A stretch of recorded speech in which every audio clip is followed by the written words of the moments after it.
call the meeting to order at 6:30 for executive session first before our regular select board meeting at 7. I'd entertain a motion, Michelle. Make a motion that we go into the executive session for contract negotiations for 1 VSA, section 313, subsection 1, subsection A, regarding union negotiations with the New England Police Benevolent Association. Second? We need a second. Somebody second?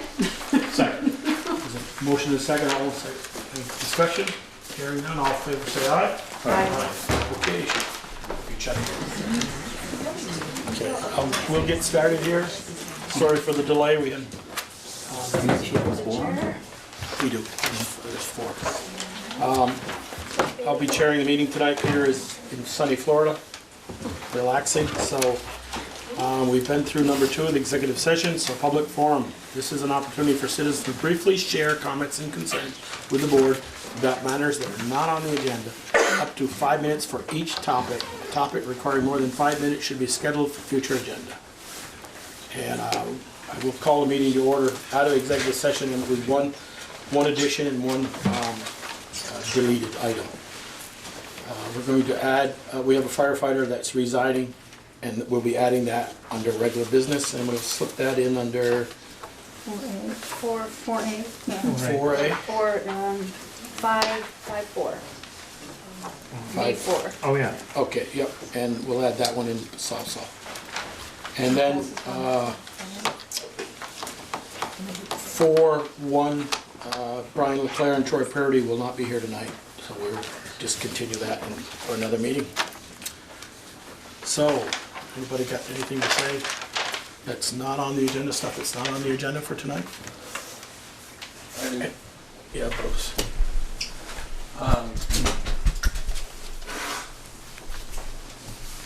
I guess it's more in the concern category. And I always like coming right to the source whenever I hear about something that's going on at the select board or this or that, because I think there's a number of different sides to every story. So I'll share what my concern is, and then maybe if you guys have something to add to sort of clarify or whatever, you know, I could walk away from here more informed. But whenever I hear about like you know, any kind of activity in the town where it's an issue and people are coming together and talking about it, I think that's a good thing. Because I feel like one of the jobs that is unrecognized by people who aren't select board members is there's a lot to do and there's a lot to cover. And you oftentimes don't have a room that's full like this. You just have people that are not they don't show up. And you don't know why. But then when things start to get a little hot, and people show up, there's concern, and I think it's difficult. It's difficult for you because you try to do a good job, and your intentions are well placed, and yet perennially engaging the community in dialogue and conversation in a timely manner is difficult to do, and I don't fault anybody for that. But it seems like we're at another one of those junctures, and I've been in this crossroads before with some of the people that are on this board, or in former versions of this board. You know, we went through the incinerator campaign, which was a positive outcome, where we didn't have incinerator ash dumped right next to the high school, ventilating intake air ducts, and I was happy with that outcome because it brought a lot of people together to talk about environmental health in a very specific way. Like most of us didn't know anything about incinerators, didn't know what was in the ash. And at the time, I think Fred Baser was the chair, and he really was so respectful in the way he heard and brought people in and allowed people to speak. And I don't think the board was all that excited about the topic because it was, you know, again, difficult, and there was a contract to sign, as I remember. The financing for the Vicon incinerator required all 26 towns in Addison County to sign on saying we're going to give you our garbage so you could make it work. And when those towns, partly as a result of a grassroots campaign that I was a part of, withdrew their consent because they started to learn that there was some toxicity in the ash that could affect the health of their citizens, that, you know, that was just like one of those real democratic grassroots conversations. And then flash forward to the, you know, I'm not sure everybody will be completely happy with the outcome of the gravel, decision about not having big gravel pit just down the road. But I know that, again, that was one of those hard-fought conversations where people really wanted to talk about the issues of air quality impacting the environment. And it was personal because it involved, a family that's been here for generations. So it was a hard conversation to have. But again, I felt at a certain point, the select board said, yeah, we want this conversation to be out in the open and to have it happen, even though in some ways we want to just get it taken care of because it was difficult in a lot of different ways, legally and otherwise. It was costing the town money to pursue the conversation. And I feel like, I don't really have a position on the current. I think it's going to come up later in your agenda, talking about the pipeline and the access and the agreement and the MOU and all that stuff. But what I do know is I've heard a number of people talking about it in town, not necessarily for or against, but just wanting to talk. And then I heard a petition got circulated and I got presented here at this body not that long ago, and was basically shot down and said, yeah, thanks, but we're just going to keep moving on this.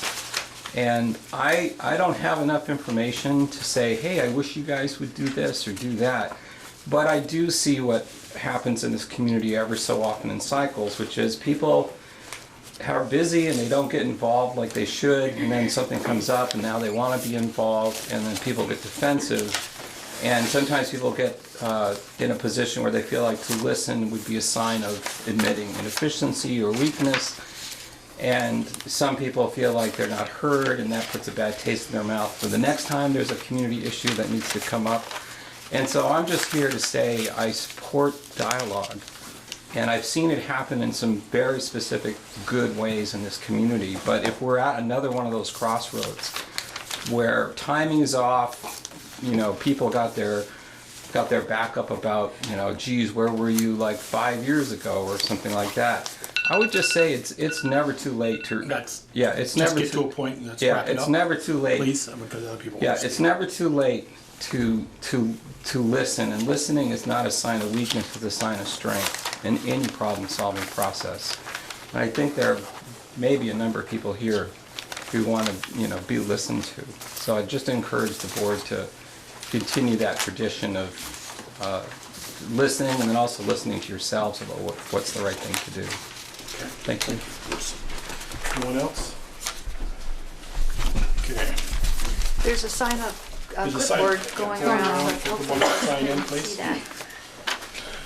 Okay, Pete Domenico from Conservation Commission Eagle Park post-flood platform repair proposal. Peter, and I think all the board got pictures of the damage. Yeah, everyone's got pictures. The other question is, has everybody been up to the site at one time or another? Oh, yeah.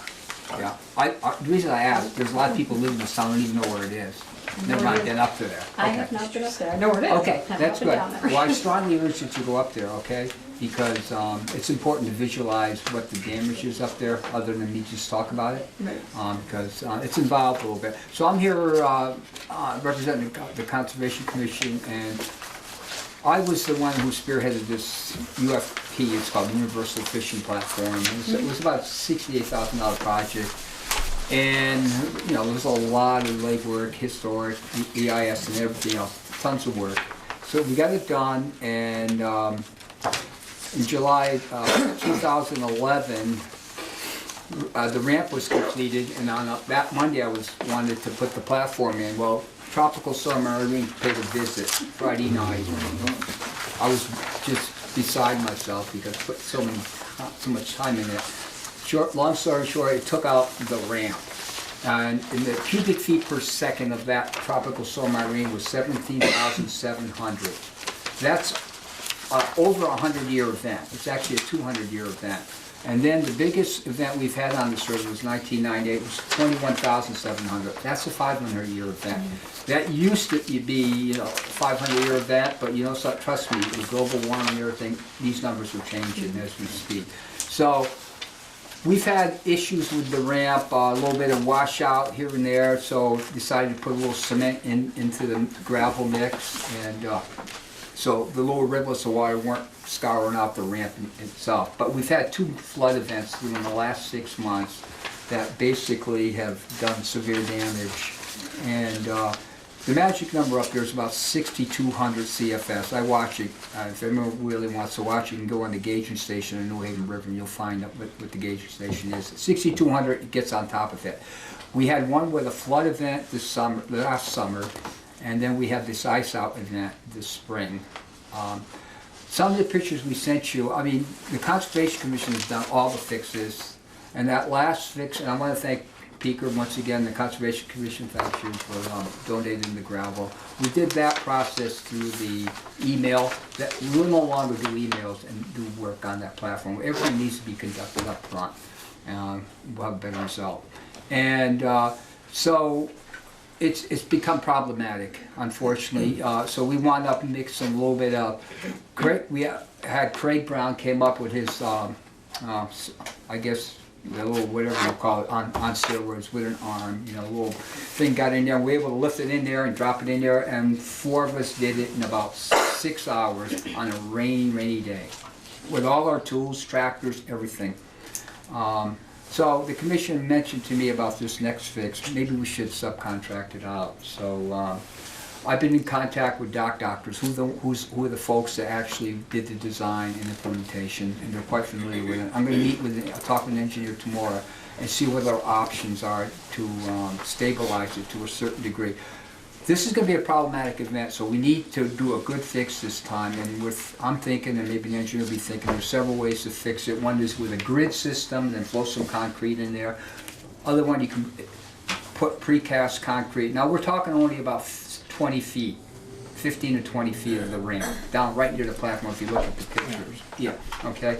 So, and then what we have done in the past, you can see a little bit of concrete in there, we mix the slurry. Okay, that's another option. And then mix the slurry of concrete or cement and the sure pack, and get it up to within 2 inches or so of the top platform. So, and then just put sure pack on top of that. So if it washes out again and there's concrete there or a grid system, whatever, it's just going to wash out the top 2 inches, I'm hoping, okay? And to that far, because to get further than that, it would take at least a 10, 12-year event, okay? So I just want to tell the select board that this may not be a pro bono thing anymore. This may be a subcontract job, okay? So I want you to let you know that, and if that's going to be that, then it's going to be substantial money, so that will have to be drawn from the Conservation Reserve Fund. And of course, we can't draw a penny without your people approving it, okay? So I will keep you updated on what and where we are in the process, and it's personally my goal to get it done before the warm weather so people can actually come down and use it. It's not an efficient platform, folks. More people use it to come down, wheel their grandkids or their parents down there and read a book. I've had people come there, party, dance on it. I've had people from Bristol moved out, came back, had families there talking. So it's a great, you know, something, it's sort of pulled Eagle Park together. So, you know, it may be costing this town a little bit of money in the future over time, but I think the town's a big winner on this Eagle Park and this platform. It just pulled everything together. When I was a JP, I did a wedding right there. Oh, you did? Okay, thank you. That's another accolade he gets, okay? But the next thing I want to just put in front of you people, and you need to consider this very seriously, we, as a Conservation Commission, and I spearheaded, I felt personally responsible for this thing. I mean, guilt, whatever you want to call it, but I know every square inch, I know everything about this thing. Better than my 2X's probably, I don't know. But I'm just saying that we just need to be looking at this very hard, and maybe we should not be the overseer anymore. I know the Eagle Park is, not Eagle Park, Sycamore Park is under the jurisdiction of the Rec Department. The Rec Department cuts the lawn up there, they got the gate open there, I know the combo in there. So they're maintaining it to a certain degree. But at some point, you know, I'm not going to be here, or the Conservation Commission is not going to, members are not going to be operating this. So we need to sort of hand this off indirectly or directly, whatever you want to call it, so we have a process accumulated over time that if something needs to be done, we have somebody who has the umbrella, under the umbrella, to be the spearhead of the repair or whatever needs to be done up there. Because I'm hoping, I mean, prior to this event, the last 6 months, we didn't have any major events for 4 or 5 years. So you just never know. It's basically just the first 20 feet or so, Pretty much. and the platform itself has stayed there. That platform, I've been up there when the ice is on top of it. I've had people, I had to get people off it because they were thrill seekers. I literally saw ice, I mean ice upon ice hitting that damn thing. I'm just wondering if we wouldn't be well to have them anchor something up through that 20 feet. Well, that's what I'm saying. We Similar could to what the deck is pour there a now. slab in there. We could pour precast, whatever. I'm all ears for any suggestions. I'm going to be talking to engineers, but we need to have something, some substrate there that's much more stable, something that's not going to be washed away. Well, what I'm thinking is something similar to the platform that's anchored out beyond where the water goes, and that the water can go around or under or over and not take with it. If the platform has stayed there, and that's constructed well enough to stay there, could we do something similar to that out another 20, 30 feet to get out beyond that problem area? Yeah, well, you know something, personally, I think concrete would be better. I mean, once we start putting that material down, you gotta put framing members down, okay? And that's only steel there, and it ain't very heavy. This thing projects out into the Yes, flood it does, stream. it does. Is there any way to like put Jersey barriers in there Well, the and reason we conceal built it that, them? the reason we built it To that way, divert the water away from that the area? reason we built it that way, if you go up there and look at it real close, Yeah, I you know. see diamond rocks this way and a rock this way. That diamond rock upstream is pointing, that protects that platform like ungodly. It's hard to believe, but it does. Yeah, I'm talking about putting Jersey barriers back in here where the Behind damage it? occurs. Behind, Where the damage, yeah, so you're talking behind in here? yeah. Yeah, And well, just something to divert the water away from there. Well, you know, you gotta understand, water's a powerful thing. You can't, water will have its way, okay? So if you wanna put a vertical barrier up, where's the water gonna go? It's gonna take the least path of resistance. It may go over the top, it may go to the right, it may go to the left. We don't know. In actuality, there's a gravel bar there, so not a lot of water is going there. Okay. It's going up around that rock, and once it rises, it goes above it. I'm not sure we're gonna solve it tonight, but first of all, have you ever reported, of course, this being the town park, one of the town parks, because Valerie deals with FEMA, and this might have gotten some FEMA funds if we'd known about it. Well, when Tropical Streams, TSI paid a visit, I did the FEMA thing, because.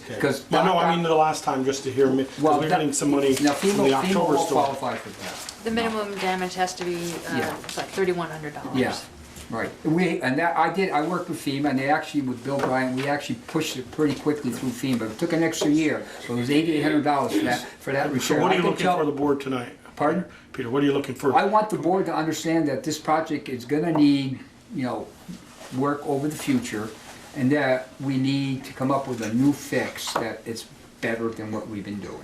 And you're meeting And with- all options are on the table, and before anything is implemented, we'll take another visit with you folks, or several visits, whatever, and maybe even a site visit, if that works. And a recommendation from doctors. They've gotta And have something to say. I actually, the engineers, Malone and McBroom, that actually designed this, and this thing got an architectural award from New England, second, two awards. And I emailed Malone and McBroom, and they came up with a couple ideas, and same things, concrete slabs or a grid system. But Doctors does this every day, okay? So you're gonna meet with them tomorrow? I'm Or gonna this talk week? with them tomorrow. My goal is to meet with them on the site and see if they wanna do it, or give me an estimate, or give me some ideas. And maybe I'm looking at a couple of select board members that maybe could go meet with them too. Yeah. Put your You guys phone would be- numbers right on you'd be there, willing, and Peter? email, and I'll You call you. And, you know, bring up some When are you gonna ideas, do this bring them back to the board. No, I don't know what's going on. I don't have a crystal ball. He hasn't called me yet. But give me Okay. your email and phone number. I'll be more than happy to have you Figure guys you- up there. You can If you- try. I know your schedule's busy and getting busier. But I mean, if you Instead of guys keep told me a donating time that works for you, put it on there so I can get Doctors there. first thing in the morning. Okay. Well, do you understand what I'm trying to tell you? Bill? Yes. Okay, this is gonna be I'm a contractor, I hate hiring contractors to do my work, trust me. Okay? But, this may be the better idea, okay? But it's gonna cost money, okay? And we have money in this conservation reserve fund, We let's- can, we have plenty to fix it, trust Yeah, me. let's Okay. get some heads together and come up with doctors and some ideas and other, I bet we could spend that. Yeah, okay, and thank you for your time. okay? Thank you, Peter.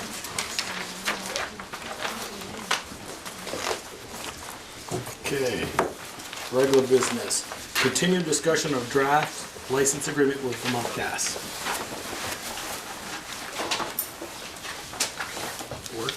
We've So, had the final or not the final vote. right, the select board had the town attorney review the draft agreement. We forwarded that to the Vermont Gas folks. They since made a couple of other adjustments, and that's where the draft is at the moment. We've also received letters from the Energy Committee, the commission, and a planning commission member related to the Vermont Gas process. Those were emailed and there's printed copies on your table.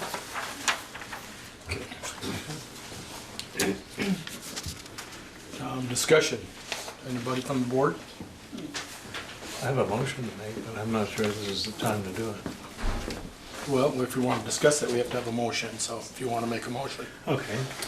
I want to make the following motion, that we, the Select Board of the Town of Bristol, Vermont, pledge to sign the license agreement with Vermont Gas as soon as the few remaining issues with this license agreement are resolved to the satisfaction of both parties.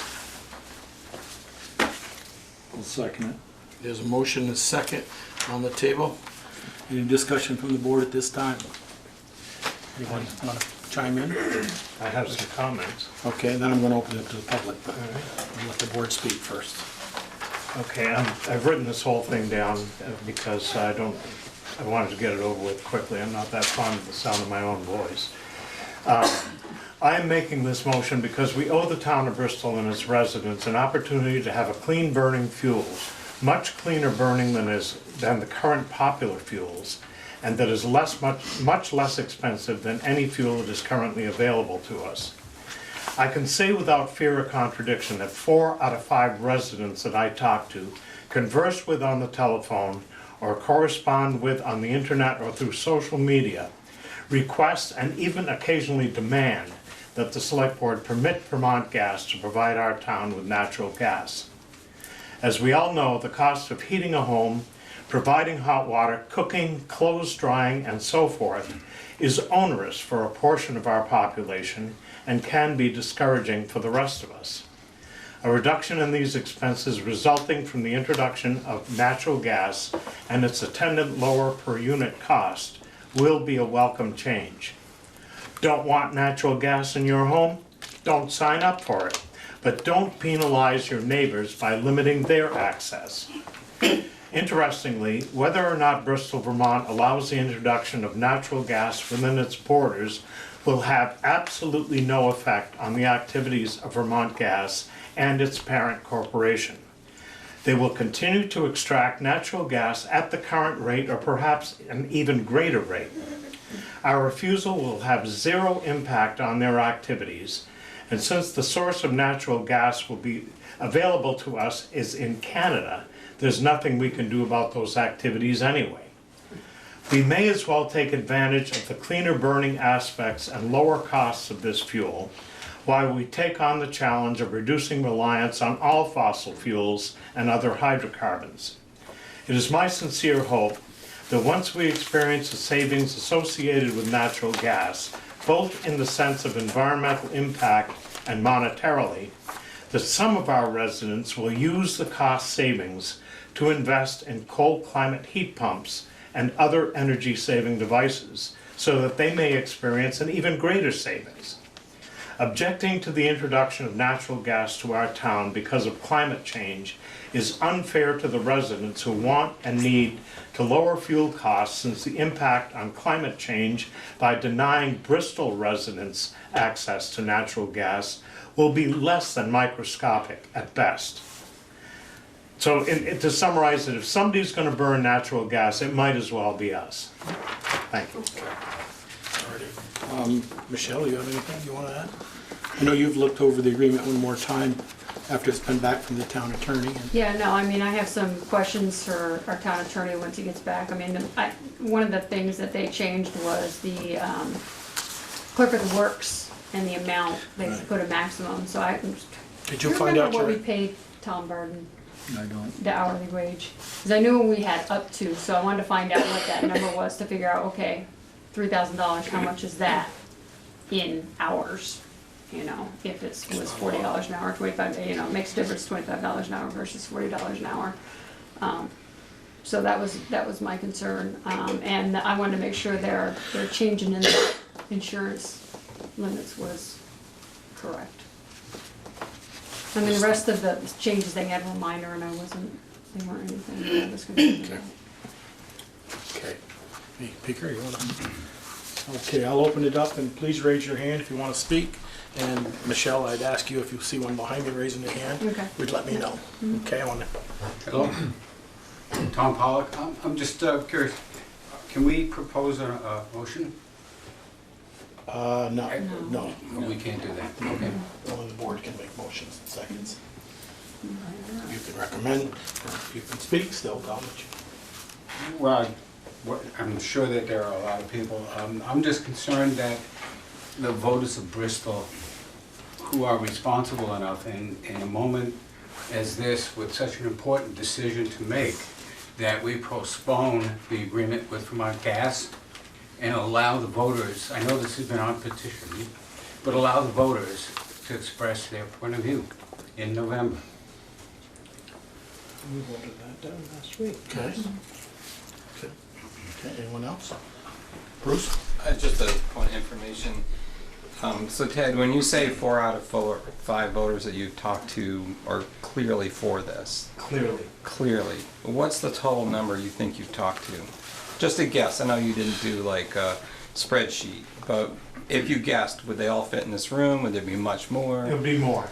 Like, are we talking Well, 100? people are calling me on the phone, emailing me, Yeah. you know. Would you and- say and that was over? I'll go down to the Legion and immediately people are, you know. Right, but in We your gotta have statement, when natural you said gas. 4 or 5, would you say it's 100 or more? More. 200? I'm not sure. So I mean, I'm what? not gonna be pinned down to a number like that. No, I'm That's not trying to pin you down on a number. I'm trying to get a sense of the number of people that you think you're representing when you make that more people than are in statement. here. I'm just trying to get a sense of that because I know how many people live in our town, and I know how many people come to town meeting. I know how many people sign some petition. So I'm just, from my own perspective, you know, when people say 10%, well, you want to know, well, what's that a percent of? So I just wanted to know what your numbers, where they were coming from, and I get a sense. Thank you. All right, thank you. Behind you. Joel, you got behind you. Bruce. Bruce Ochavati. I just want to express something. I understand this is a representative democracy here. You are the select board, you're elected by the town of Bristol, by the citizens of the town of Bristol to represent and make decisions representing everyone. It's not a pure democracy. I kind of feel this was like a fait accompli, that you had decided this back in 2012 or whenever, and there was some money interest involved. I can understand that. I think you're trying to do something for the town, for the village. I live in the town, and I think actually even those people in the town should have some right, should have an opportunity to say something here. And one of the comments made by one of the members of the board here was that, or a former member perhaps, was that, you know, now these people are coming out of the woodwork and complaining about this and saying, where were they in 2012, where were they in 2013? So now they're here, they've been coming out, they presented a 200+ person signature to have a vote for this, and you turned it down out of hand, which I think is very unfair. You talk about 4 to 5 people that you bump into on the street or call you. 200 households, I'm not talking about individuals, 200 households said they wanted to put this before a vote. What is the harm in doing that, and what are you afraid of? Thank you. Okay, thank you. You had her hand up. Well, he actually just said what I was going to say. If you really feel and you know in your heart. Ma'am, I'm sorry, could you give I'm me? Jan Louise Ball, yes. Thank you. If you really feel in your heart that it's a done deal and you're not going to allow the people to vote, if you really believe that the majority wants this, then why would you not let us vote? What would it hurt if those 4 out of 5 people of the whole community came forth and voted, yes, we want it? At least it would be democratic. It would be our right to say. It would be our right. I know that it's your position to do this job, and I would hope that you would. I would pray. I would think that you would be responsible enough to let us at least have our voice in this, because it is our community, it is our trees, it is our gardens, it is our people, it is our children, it is all of it. You know, we are like a tribe, I believe, in this village, and I think that when there's a tribe, the tribe leaders listen and they let them have their say. They let them have their vote. What would that hurt? I mean, the gas company actually at this point is being looked at as not being responsible. And can't we at least put a moratorium on it until that goes through? Until we see? I mean, is there a hurry at this point? Is what I'm saying. How long would it take to put it out to the people and let us have our voice? That's all we're asking. Let us have our voice. Thank you. Thank you. Anyone else want to speak? Somebody in the hallway. Yeah, go ahead. I'm sorry. If you state your name. My name's Bruce speaking. I think the question of who is for or who is against, or how many are for and how many are against, is really not the right question to ask. But I think what you need to be asking is, of the population of the village, how many people would have gas, but how many people would become customers of that gas? That's much more salient. And it's important, if there is not demand in the village, if there's not sufficient demand, and what is that? Is that like 30% would sign up? Would it be 40%? There must be some number that warrants running this line. I also think that the same question applies to the other end of the arrangement, because nothing stays the same. Let's say the price of natural gas goes up compared to other options, and it's no longer a good deal for people to heat with gas, and the demand drops. Is the town really signing up? Are you signing us up to have those lines live forever beneath our village, even when our use for that gas goes away? I would urge you to consider the possibility that when those lines, when your agreement with the Vermont Gas Company is no longer serving its citizenry, that their infrastructure be removed. That's in the agreement. That was considered, and that's in the agreement. I'm glad it is. I read the agreement. I did not see it there, but I think that's It's in important. one of the newer ones. But I do think that it's a good idea for you to understand just what the demand is. Not who's for it, who's against it, but what the actual demand for it is. And there must be some indication of that, would there not be? Well, Vermont Gas estimates 40% sign up within the first year. Yeah. That's their numbers. They estimate. Based on what when they went around, and I don't know where that data comes from, but that's what, based on their history for other towns, what they value. I mean, you're not gonna have a 100% sign up right and you're not gonna know 100% until they actually go out and have to sign up. My experience is way higher than that, and you want it tomorrow. And what if that number is actually 30%? Is that something that the select board would support, Vermont Gas Systems coming into town to serve 30% of the population? Or what if it was 20%? Is there a threshold below which the select board would say, you know, this is not worth the disruption?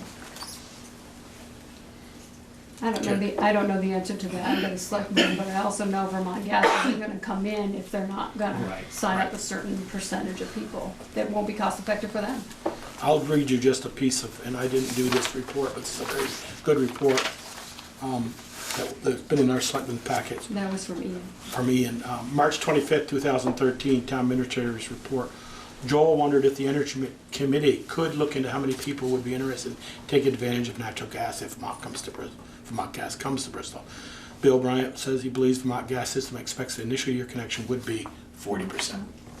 So, okay, I just wanted to, that was almost 5 years, just over 5 years ago. But a lot has changed in 5 Yeah, years. I realize that. Pumps And, Yeah. you know, the cost of solar energy, you know, this is a rapidly changing situation, and I think it will continue to change into the future. And I would just hope that you do your homework on this question of how great actually is the demand, and how sustained do you believe it will be? Okay, thank you. I have a Sal? comment on that too, just that same Salvatore? subject. When we were collecting signatures, we got the 220 plus, I got another 20 that didn't get in the door because it just closed at 4:30, so we had like 240 signatures, and we collected them pretty quickly, and about 80% of them, I'd say, said, I'm definitely not wanting that gas. So that was out of 240 people, 80% said, no way with gas. And I was also involved in collecting the signatures of the people I spoke to in the village who would be open to getting the gas as far as available to them. I'd say at least 90% were against having gas. Ma'am, could you, for the record, could you give your name? Sure, it's Rebecca Cotis. Okay, thank you. Bob? Hi, Bob Donis. We all struggle with heating costs, and we all seek to lower the heating costs. I'm wondering what our cost is going to be for our children and their children and their children in the future as greenhouse gases just continue to pollute our atmosphere and trap our heat and warm the globe. Yeah, okay, natural gas burns cleaner. Thank you, Ted, for that. That's great. But it is 28 to 36 times more potent in the atmosphere than CO2, and that atmospheric presence of that methane gas from natural gas is coming from the drilling for it, it's coming for the fracking for it, it's coming from the transmission of it. So it's, yeah, it burns clean here in our furnaces, but not in terms of the world. And so even though only 10% of the estimated greenhouse gas is methane, it is 28 to 36 times more potent in terms of trapping heat in the atmosphere. And it is therefore not clean. So I just want to throw that out there, and I know that we're dealing with expenses today, but what are our children and grandchildren and great-grandchildren going to be dealing with? May I address that? Sure. Okay. Yale University, the Department of Forestry and Conservation, was one of the first and most vocal groups complaining about fracking and extraction increasing the amount of free methane in the atmosphere. And actually in 2006 a study was done to see exactly where this methane is coming from. And what they first found out was that cow farts, 20% of the free methane put into the atmosphere comes from cows, ruminants, and other ungulates. Okay? Also the burps. So that's 20%. 10 years later, they went to review this and they found a mathematical error. They were off by half. So that brings it to 30%. In addition to that, you have the composting of cow waste, which produces methane. You don't have to go very far to find where this is being used. East Middlebury, there's a farm down there that uses methane exclusively. And you don't even have to go that far, because I think your father was one of the ones that caused the landfill to be tapped back in the late 60s, early 70s. They used the methane that was generated there to heat the town garage and town buildings, until the state found out they didn't have a permit and made them stop it and go back to propane and oil. At any rate, that adds another 10%. So we're up to around 41% of the free methane in the atmosphere that does not come from fracking or fossil fuel extraction. Can I answer that, please? Yeah. The Environmental Protection Agency says that 9% of the methane in the atmosphere comes from all sources of agriculture. 9%, No. not 40%. No. Okay, we're This just is not the here to debate Environmental this. Protection Agency, okay? And they tend to be conservative. So I disagree with your numbers. I understand that. Okay, all right. This man. Me also. Thank you. Give your name. Melissa Hernandez. I have just a couple of comments, and then I actually have a specific question. What we can change and what people can come together to change is important. You're far more likely to get people to be against fracking, to stop that, than you are for everyone to become a vegetarian and stop the methane with cows. Yes, cows produce a tremendous amount of methane, and it's bad for our environment. But we should do what we can. So just because we can't do everything doesn't mean we shouldn't do something and do as much as we can. The other thing is, if you were saying it would be so minuscule, the amount of gas that we're going to use, if every town and every small town in America said, no, we don't want to do it, then we could stop that fracking. We could stop that one portion of what's poisoning us. So those are my comments. My question is, I believe you said at the last select board, and I kind of a blur, I was sick at the time and I was watching it, that you have learned from the problems other towns have had with, someone said it, we've learned from the mistakes of other towns. We have the benefit of The what benefit, right, okay. We've had the benefit of what. Of what, so can you tell me what those mistakes and what we've learned?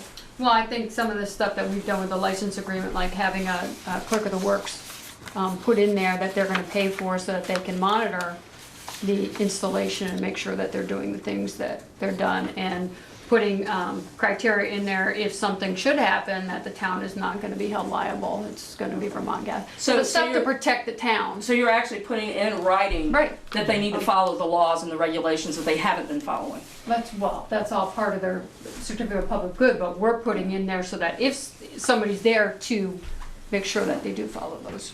And so if the state of Vermont is successful in their suit against them, then we won't have any kind of liability. We won't, if it's put in and they say, well, you can't do it anymore, they'll take it out. I mean, anything like that. That's what because they're being sued by a number of entities. And I mean, we have in there that if the lines are not used, that we have an option to tell them to take it out at their cost, and they will do it. And are they going to have more inspectors for Bristol than they have had for other? I don't. We're going to have our own independent inspector, like where they come up and meet two lines and then they dig a box. And Laura, our inspector for us that they're going to pay for, we hire our independent, is going to be there and say, that isn't 36 or 28 or wherever it's supposed to be inches below. And that's going to be for the entire line for every. It's going to be where we can see the line. Now, when they go down underneath, Are we gonna do spot checks? I'm not sure how we can do that. But where they join them together, we're gonna make sure our inspector that And- we're going to hire. And what has Within- Vermont Gas told you that would lead you to believe them that they are going to do what they were supposed to do, follow regulations, when they haven't done that? And You can't say they haven't No, done you that can't. They haven't everywhere. done There that in- are situations, you're right, where they're being questioned, but you can't say that they haven't done that all over the place. So, I mean, the whole Well, I point can of say all having, over the place. I mean, it's having just- the clerk of the works is to monitor that, to monitor the construction, as best we can, you know. I'm gonna go here, then you read. Okay, Wendy Wilson. One of the issues, there's a bunch of things I want to address, I'll try to keep it concise. The carbon that's on the surface of the planet and in the atmosphere is a part of the carbon cycle. When you extract it from beneath the surface and add it to that, that's what the big problem is. So there's a lot of carbon around, and it can be formed from carbon dioxide, methane, all these different forms, but when you add from underneath, that's the problem, and that's what we're doing. Secondly, process. This is a big decision for you guys, and it feels like it shouldn't be just you guys, it should be all of us. And there's an energy committee that's pretty much defunct. I was on it, and it kind of folded, and bad on us, because this is something we should have provided input on. Planning Commission should be providing input. I don't know who has been asked for input other than Vermont Gas. But the people of this community are standing up and saying, we really want to have some input. We want to have a voice in this. And I would think that would be welcome. I would want my representatives to welcome that input and ask for it and be receptive to it instead of 220. If it had been 220 people signing a petition saying, we want Vermont Gas, that would be worth hearing too. Give us a chance, give people a chance to say yay or nay in that. I'll leave it at that. I got one behind you first, ma'am. Ian? Ian Albinson, can you speak to the letter that I sent this morning regarding the involvement or the non-involvement of the three major committees in this town with regards to this project? I haven't read the letter, Ian, so I can't. Well, Ian, I did read your letter, and I think to some extent, I won't say the ball was dropped, but I'll go back to your nice timeline that you put together. It was 2013, March 2013, that I asked the Energy Committee to do a survey. We're talking 5 years. We thought we were getting it 2015 or 16, so I said, let's ask for a survey. That was, and where that went, or was it even done? I don't believe it was done.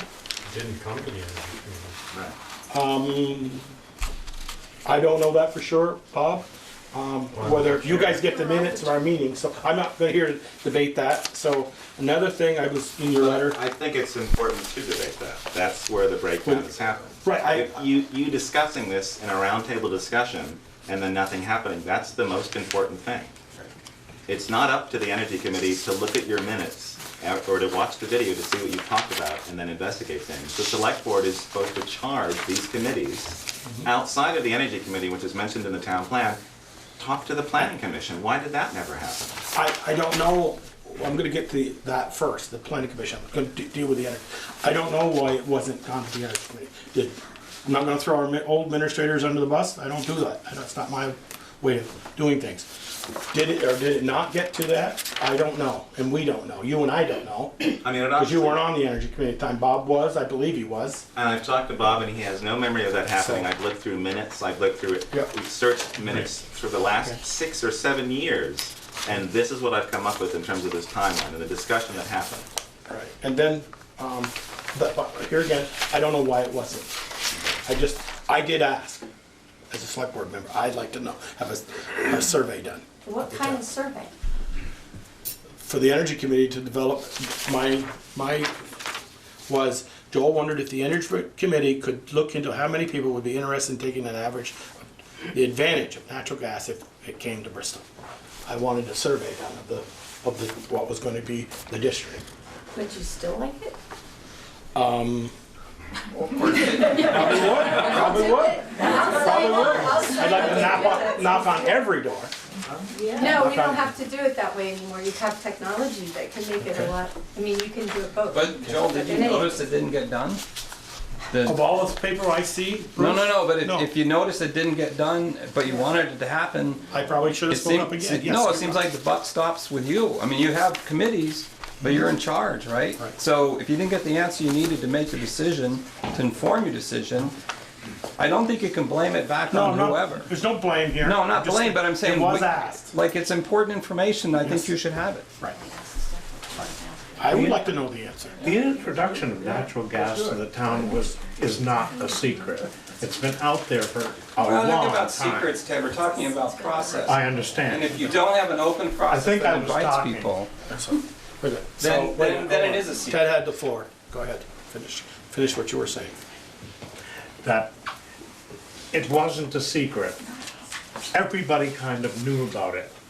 When was the last time that a committee was contacted by the select board for a project? Never. Now, all of a sudden, it becomes something that we should be doing? Well, yeah, maybe we should, but we didn't.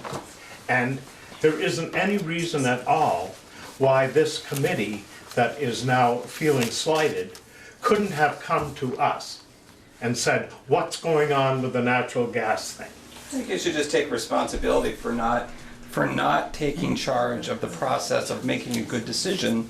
Instead of saying the committee didn't do it, they should have come to us and said we didn't do it. All I'm saying is, I'm not impressed right now with it. When I see the timeline and I hear about the information comes from the guy that's trying to sell you the pipes, that's all you've got?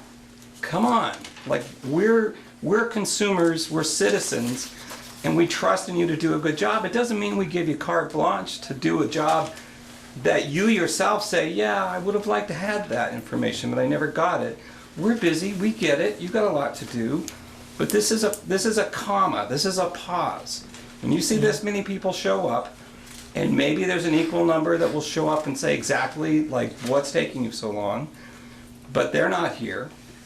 And we're not saying we don't want them here, we're saying we want an open, engaged decision-making process that gives you input. And if it's sloppy, we need to tighten it up. Okay. All right. Anyone else? You've had your hand up for a few. My name is Peg Kamens. I'm sorry, my voice is usually a little soft, so just let me know. I'm a fairly new resident of the town, so I haven't been involved in this history, but I'm sort of concerned about the safety issues. These pipes are coming underground. I'm assuming they're going to run through the middle of town, and that concerns me because that's where I live. I live in this village. I know the Public Utility Commission recently called for a comprehensive independent investigation of the construction, performance, and safety of the pipeline. And as a result, it delayed the expansion of the fossil fuel infrastructure, including the gate station and distribution lines in Moncton. So my question then is, what's the rush? Why can't, the safety part of this is what really concerns me. There have been many, instances of pipelines, including brand new ones, that explode. And if you think that $3,000 is going to give you that much inspection, especially when you're saying you're not doing the ones that run under the road, excuse me again, that's a concern of mine. It seems like one of the remedies that you talked about, if there is a problem, if there is an explosion, the town won't be on the hook. But will the gas company stand by? Or will they just go bankrupt and go away? You know what I'm saying? Like, what assurances do you have for the safety of this project? And the other thing I wanted to just say, again, I'm sorry for that, is that what I'm feeling from you guys is that you have other people that you speak to who you're representing at this hearing, people you run into at the, veterans community or whatever. We were all these people. Why are you not listening to us? And I guess the third thing I'd like to say is, because there's no rush, because the pipeline is going to be held up anyway, why don't we just, wouldn't it be a good idea to have, say, a public forum? And you can invite your friends who you've talked to, and we can have a discussion, and maybe we'll all as citizens, come to some kind of an understanding instead of rushing this through without any input from people in the town. Thanks. I didn't say they were friends of mine, I just said they contacted me. Yeah, I don't have your phone number, so. Anybody else? I don't think I finished with you, Ian, though. Let's finish that. You asked the So question. I'm asking why those committees weren't involved. Well, I think, like, to some extent, some were asked, or the question was asked. Did it get to there? No. Did the ball get dropped? Probably. Do I think the planning commission was asked? And to some extent, yes. And I'll read thank you again for this, 2012, December 12th, 2012, Chico Martin, Bristol's representative of the Addison County Regional Planning Commission, and here again, I'm not throwing him under the bus. He was I believe the co-chair or vice chair or the chair of the planning commission at that time. And he was our representative, one of our 3 representatives to the Addison County Regional Planning, was here to discuss Vermont gas system proposing expansion to Addison County. So, hold on, Katie, I know you get your hand. So, did their chair knew it or their vice chair knew it? Did the board have to go and present the case to them? I don't know the parameters of that. I really don't, Ian. I mean, on all honesty. Whether we dropped the ball there or Chico says, oh yeah, we're all for it, or no, I don't know. That was 6 years ago. I don't know exactly what happened, almost 6 years ago. Well, can I ask you a question? So what, Katie had her hand up first, I'm gonna let her speak. I just want to ask about the planning commission process, because I was trying to figure out how the planning commission would be consulted. Is there a permit they would need? Because that's the only reason that planning commission would really be involved, if it's underneath the guise of they're required to apply. Well, can I comment on that? Yeah. Yes, legally, I mean, that's not a decision, but that we would make or you have to consult us on. But the way I see it is that we put, the planning commission puts a plan together.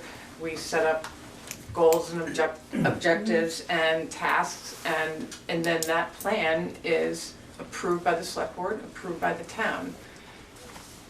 There's no mention of natural gas in that plan, but still it's a plan that we work on and we review and work together. The 2 boards really, in my mind, should be reviewing and checking with each other on this. It's something we do in a vacuum, and we're appointed by the select board to represent.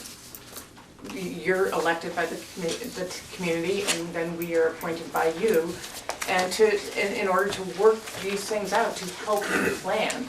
So this is a big, and this was reflecting the letter that I wrote as a citizen, because we haven't even spoke about this on our planning commission, because it didn't come.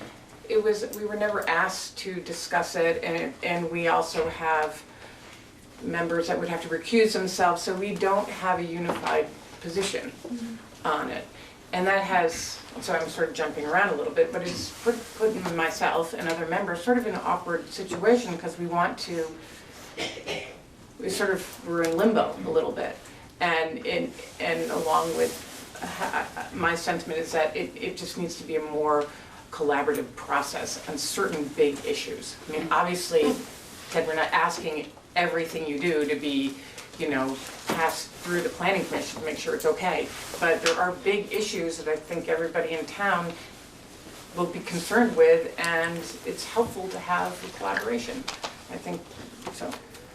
And that's that answer, if that's an answer. But to get back to Chico, coming with that information, he was a representative of the Addison County Regional.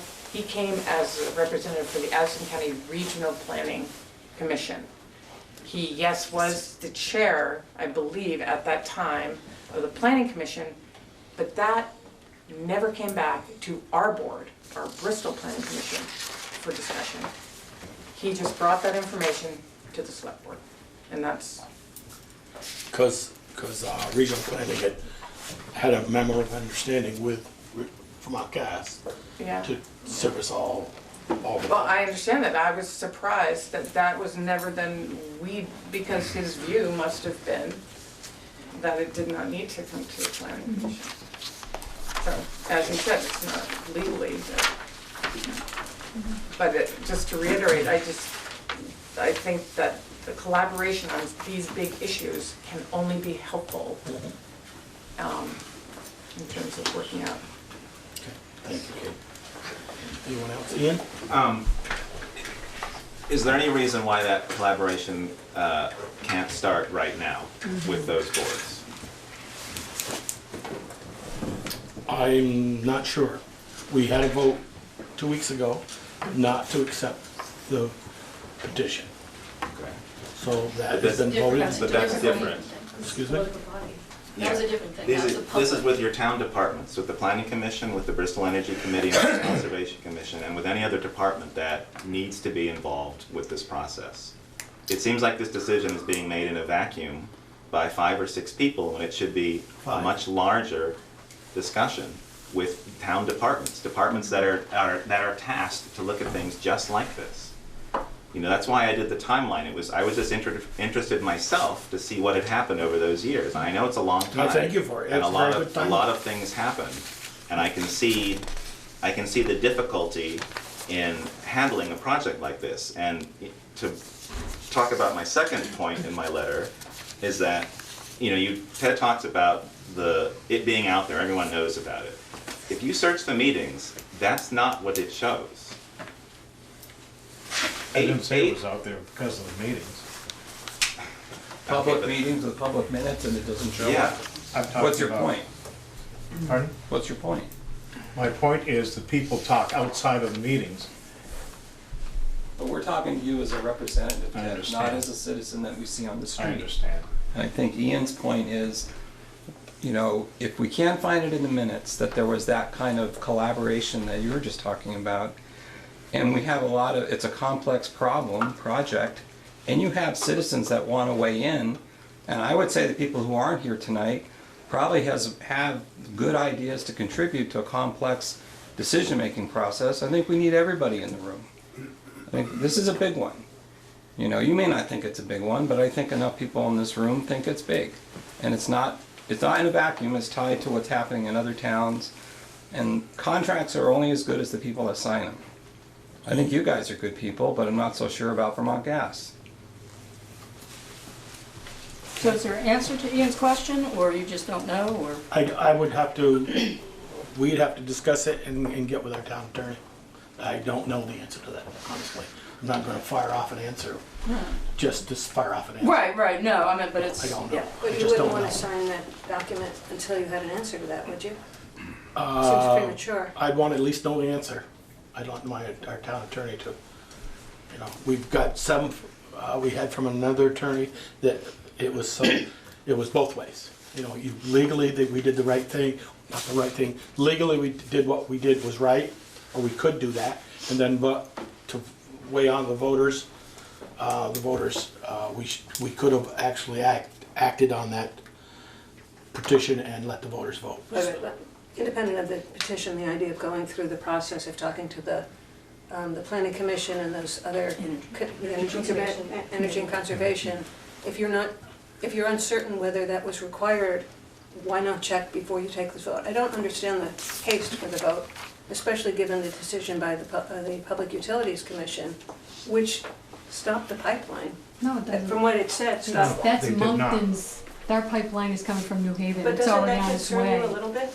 No, it's the same company. Why? I mean, Why doesn't it concern you? hold on. Hold on. One at a time. Michelle, okay. John, you've had your hand up. John. Thank you, Joel. I think it's a good time to interject some thoughts here, and with the observation, I've kind of jotted them down to try and be somewhat succinct. So I'm going to read them.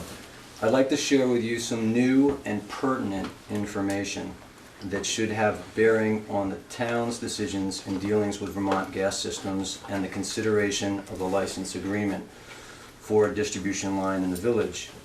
The Public Utility Commission has announced within the last month So this is new information, and that should have a bearing on changing people's thought process a little bit.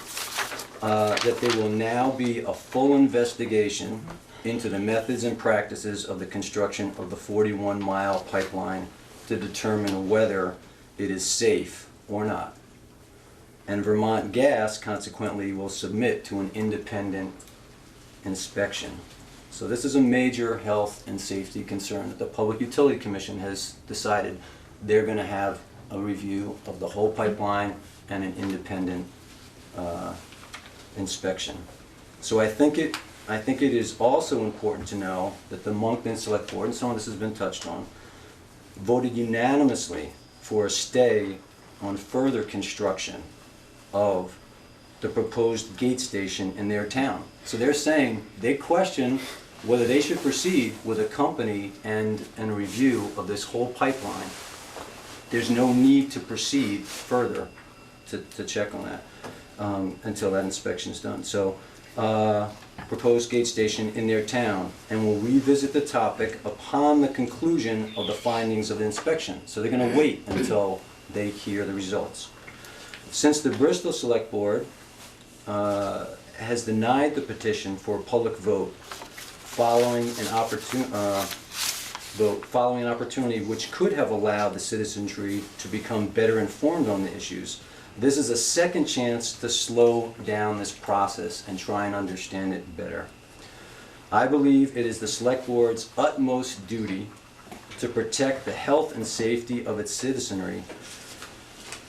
And since there is now a full scrutiny of how the distribution line was constructed, and the company, VGS, Vermont Gas Systems, oversaw the installation, that the Bristol Select Board would be wise to also put a stay on any further negotiations with Vermont Gas. So what we're saying is, just hit the pause button at a minimum.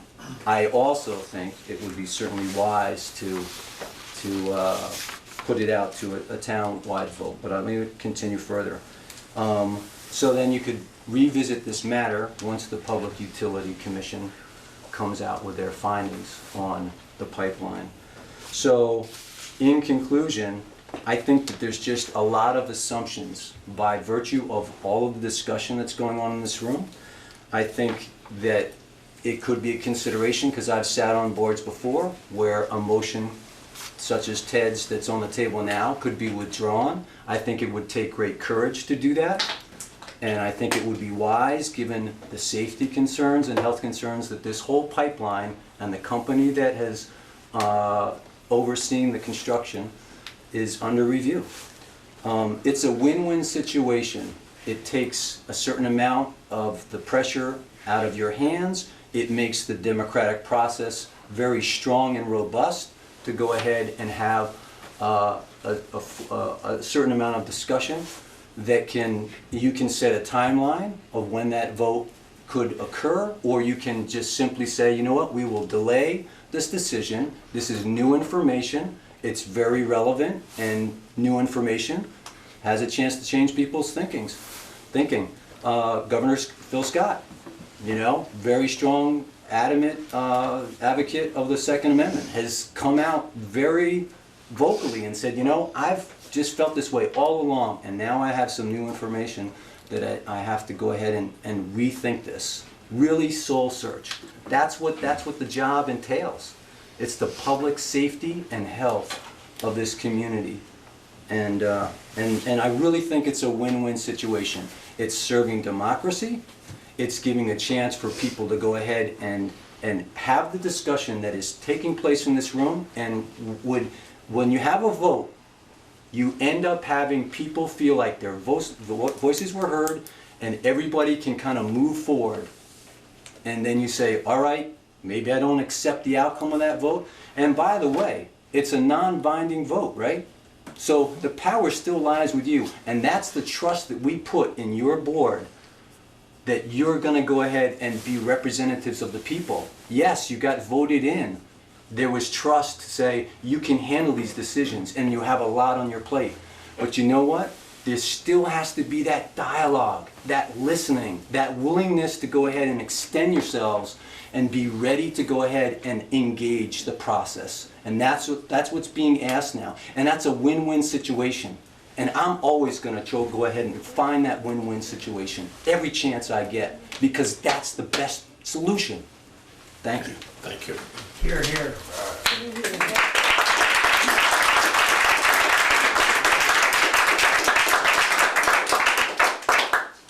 Just one quick question. Did Vermont Gas say how long, how long it would take for them to put the line in and have it all, complete? Do they have a Well, they time? have to get Act 250 approval before they can put it in. No, so but that I mean, process- they don't even have an estimate as how long it would take them to put the pipes in and have it. Their first initial was gonna be a year. At least a year to do. They started in Virgins last year and they're still not done. So they've got to do Virgins still, finish up that. And they're still adding into Middlebury. As people, I see the diggers coming in now. I mean, the first round So, is this is- one thing, and then they have Right. the additions if they're gonna add to it. Right. But Ian, I wanted to comment something you said, it felt like 4 or 5 people, making a decision here. Well, I just wanna say that we're not, we not only represent you guys, but we represent also all those people that are not here. So it's just not 4 or 5 of us making this decision. No, it is. No, it's not. No, we're not making a decision, you're making it. But You're representing us. Right, but we are listening to The you entire and town. We have to them. listen It's to the not entire just, town. it's just not one or the other. We are trying to listen to everybody and make an informed decision and trying to make the best decision for the town of Bristol. So it's not, not just 4 or 5. I just wanted to make sure it's like, we're not making this decision based on our own personal opinions. But I will interject, I think it's fair, Michelle, that we could both say that's anecdotal as to who's talking to who and what the vote is, because nobody knows. That's a complete crystal ball. So there's assumptions implied in that. And so again, the fair way to go about it is to allow for a vote. And when I suggested on election day, that's when you have your best turnout. It's an election year. And there's ample time for opportunity for people to become informed on the topic, and that was your choice, and so you still could revisit that. But I strongly urge the idea of withdrawing the motion, of proceeding, because there is a strong turnout tonight. There is good reason to go ahead and understand that this pipeline is under heavy scrutiny. And that's going to take some time. And why would anybody, if I knew I had a builder coming in and that builder was not referred to me, right? We all go out and we get references. We want to know if a landlord's getting a renter. We want to get references to know that. And this reference right now is sitting on the table saying, I'd stay away from that. And so with that in mind, that gives me plenty of cause. And I would think for you as a board to say, we don't need to rush into this. What would be the reason to rush into it? So at a very minimum, put a stay, and then second, maybe you decide that it is to the benefit of the town because of the level of this issue. So there can be peace in the town as a result and have a chance for the dialogue. So I just think that that's the best way to feel like there's been a process, because the process seems like it's not working right at this juncture. Thank you. Joel behind you. Yeah, I was gonna say, at least 4 of the meetings that I've been at, it's the same response from the select board, that for every person that's here against the gas line or having questions about the gas line, that you're hearing, and I've heard this from individual select board members, that you're hearing from other people that are in favor of it. And that you represent them as much as you represent us. They're not here, and they're never here in these numbers, but if you're representing everybody, us included, then why not have a vote? Why not have a vote? Why not put it out there? Let those people speak too. Let those people come forward and say, we're for this pipeline. We want this pipeline. And let everybody everybody else that is not in favor of the pipeline say, no, we're against this pipeline. What's the harm in letting everyone speak? What is the harm? I mean, personally, I'd like an answer to that. That, What what's the process and what's the cost to the town if we were to decide to go that route? It was laid out in the previous TA report. There would need to be a special town meeting where the question is put to voters about whether voters would be authorized to vote on this question.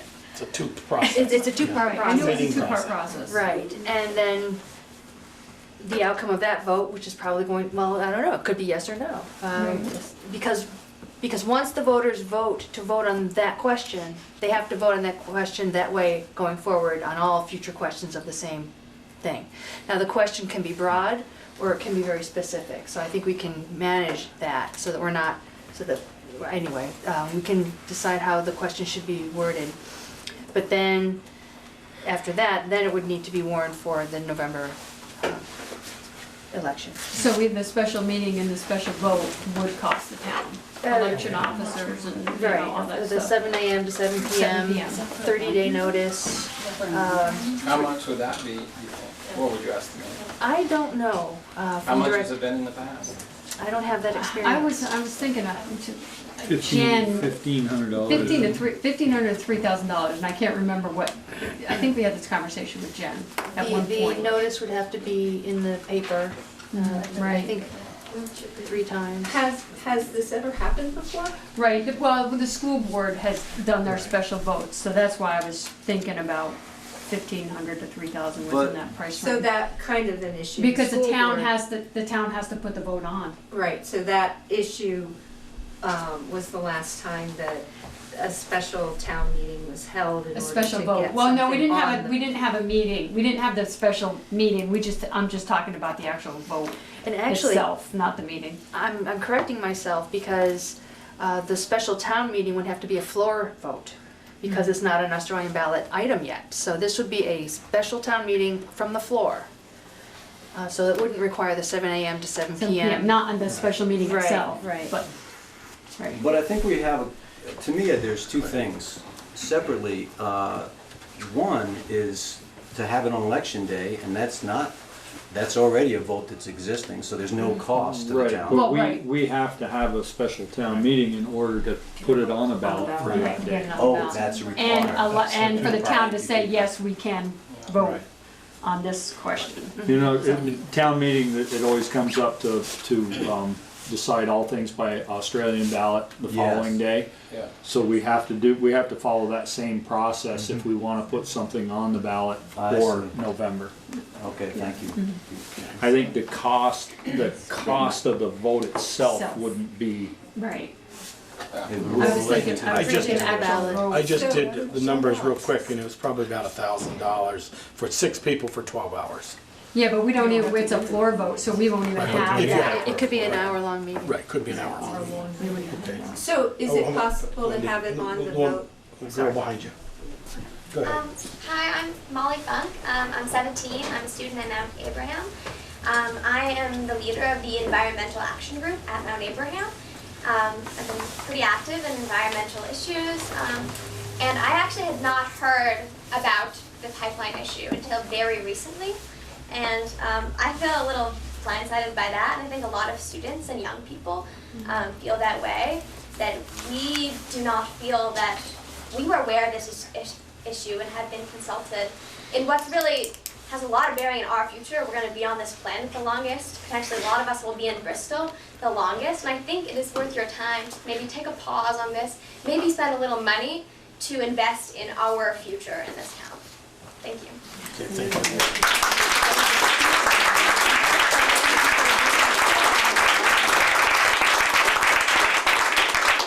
Okay, I think everybody who's wanted to speak has spoken, so. One more comment.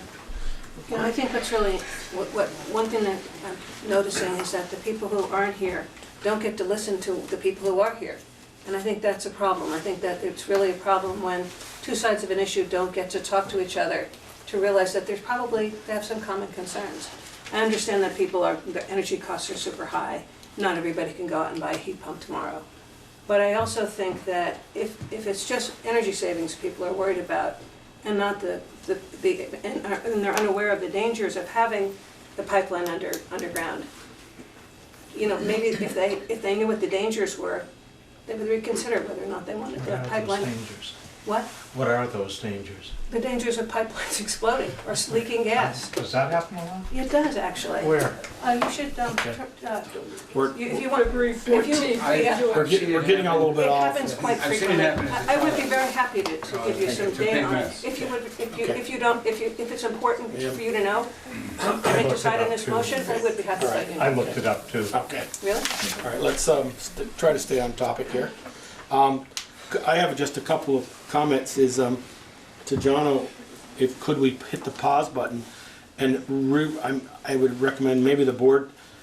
Can we do that? Because of I think we need to discuss it with our town attorney and say, would we end ourselves up with Vermont Gas at the Supreme Court saying you signed an agreement that you wouldn't oppose? I know we're going way back now, but you signed an agreement in 2012 that you wouldn't oppose this.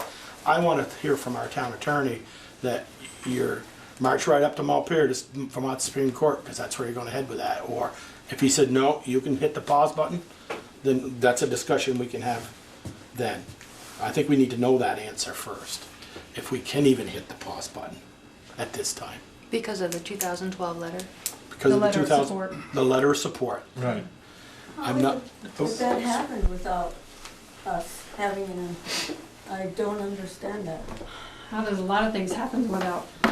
Like I said, We don't get input on a lot of decisions we make, so, you know. Like I said, it was We try to do the best we Vermont can. Public Service Board directed from Addison County Addison Regional County, Planning. to Addison County Regional Planning was going to be, instead of having 17 hearings like this, they're going to have, you're going to vet it all, Adam Luigi and your crew. You're going to vet it all. And that's what they did all of 2012. Whether it was the 10-inch or the 12-inch and not the distribution lines, I've read the agreement over from 2012 again, and it says to eventually come to Bristol with distribution lines. So I'd like to know what our town attorney would have to say, whether you can do that. That's why we pay them, and I'd like to know that answer. I had Sally up first, and then Sally. I was thinking it meant the 41-mile transmission line is what the I did that CPG after is John for. 2 weeks ago corrected me, or 4 weeks ago, and I went back and read it again. And it says the transmission line and distribution lines. Okay. So it does say that. So I wanted to make sure what we were talking about was correct. So somebody had their hand over here. Number 4. Hold on, Ian. Sorry. Somebody had their hand up over here. There was supposed to be, just for some question over here, there was supposed to be an informational meeting back in September of last year. That did not happen. I mean, that has been said by this board, that there was supposed to be an informational meeting that was supposed to happen in September that did not happen. That was supposed to be for the public. I was waiting for that informational meeting because when I saw stuff happening in New Haven, I was thinking, holy cow, wait, when was that meeting supposed to be? So there was supposed to be a meeting. No, you're right. The original plan was to have it in September, and it got pushed to February because things weren't on track. Right, and then at the February meeting, there were questions brought up by the select board. Where was the involvement of everybody? Where's their involvement then? But there was no meeting in September when there was supposed to be. And what I'm saying is that the process was not respected. And I'm not saying that things like that don't happen, but if you're saying that, you know, well, there's been all this information out there all along, that the process wasn't followed. The informational meetings wasn't there. So. I just had a quick comment. When is it appropriate for people to ask questions and, you know, if they have concerns, bring them up? Is there a statute of limitations on that? Isn't it up to the time you sign it? The time that we can speak and we can ask questions, and I mean, why would it have to have been a year ago, or 2 years ago, or 3 years ago? Why can't it be now? Here again, Yeah, I mean. I don't practice to be an I mean, attorney. I have no idea. in practical terms, you signed there was a letter by the town that was signed in support of having gas come. That's like me asking a few contractors to come over, and I want to have them give bids and quotes on a job. I then choose between one of them, or I decide maybe I'm going to postpone and not do the project. I'm going to do it next year. I don't think there's any obligation whatsoever that you have to go forward with this, or that you can't delay a decision. Is there any language in there that says that you can't? As I said again, I don't know Right. that. But And I'm raising the I would question. refer to our town attorney. Yeah, but the suggestion was that you might not have an out, and I'm pretty sure, and I'm not an attorney, but I'm pretty sure you have full right to decide whether you want to go forward. That's your decision to sign an agreement or not, or whether you want to postpone and delay. I don't see why that would be a question. All right, thank you. Ian? Item 4 in the letter, the town of Bristol reserves the right to comment on specifics of Vermont Gas Company's proposal and project as they develop. That seems to be as clear as day. What page you read that on, Ian? That's in the letter that was sent 18th of December 2012. That was the original letter that the town sent from Bill Bryant to the Vermont Public Service Board, number 4. Could you slow down? Yeah. Sure. Well, so there's 4 points on the letter. The Select Board indicated support for imposing project conditions as recently specified by the Addison County Regional Planning Commission. The town of Bristol has an interest in receiving natural gas supplied by Vermont Gas Company and commits in principle to being supplied natural gas service by the Vermont Gas Company. Number 3, the town of Bristol requests that the Vermont Gas Company, as a condition of permit, be required to provide a distribution line into Bristol as feasible and within the earliest reasonable time after 2015. And number 4, the town of Bristol reserves the right to comment on specifics of Vermont Gas Company's proposal and project as they develop. And we do that. We have been doing that, and you've been dealing with Vermont Gas on that particular... For well over a year and a half, Yeah. 2 years now. Aren't we the Yeah, that's part of negotiating the contract. But you've been doing it in a vacuum, and that still doesn't speak to, the question being asked was, there doesn't appear to be any legal reason why you can't stop or put a pause on this process. I don't see it, that they're even connected. Okay. Sally? I recall a number of times Vermont Gas coming over to us, like at that hearing, saying, look, if you don't want the gas here, we won't bring it here. That has happened a number of times. If you don't want the gas, we won't bring it. We only will bring it here if you want the gas. Was that after this was signed? Oh yeah, that was signed in 2012. This was That was just recent. this past, February. Yep. And I've heard it at other meetings. If you from don't Vermont want it, Gas. or the town doesn't want it? The town. Yeah, I mean. So, because if it goes down your street, which is my street also, and you don't want it, No, it's they just... said No, they it was the want- town. If If you the don't town want, doesn't- they Sure, said I if you don't don't want recall a it that way pipeline, at we all. won't bring it. Well, I believe it's on tape. We could look at the Yeah, tape. we should, because I believe that I if think the we're getting- distribution line was on your street and you didn't want to hook onto it, you didn't have to. Right, she's saying something. But she's Yeah, saying no, something. and Vermont Gas has said that. Yeah, They Is have that said right? that. yeah, Yeah. they They are. have said that. Yeah, and they've said it in a number of other instances aside from Bristol, because I've been involved with this going back to 2012. So they've said that to other towns. If you don't want us here, we won't be obligated to be here. It's pretty straightforward.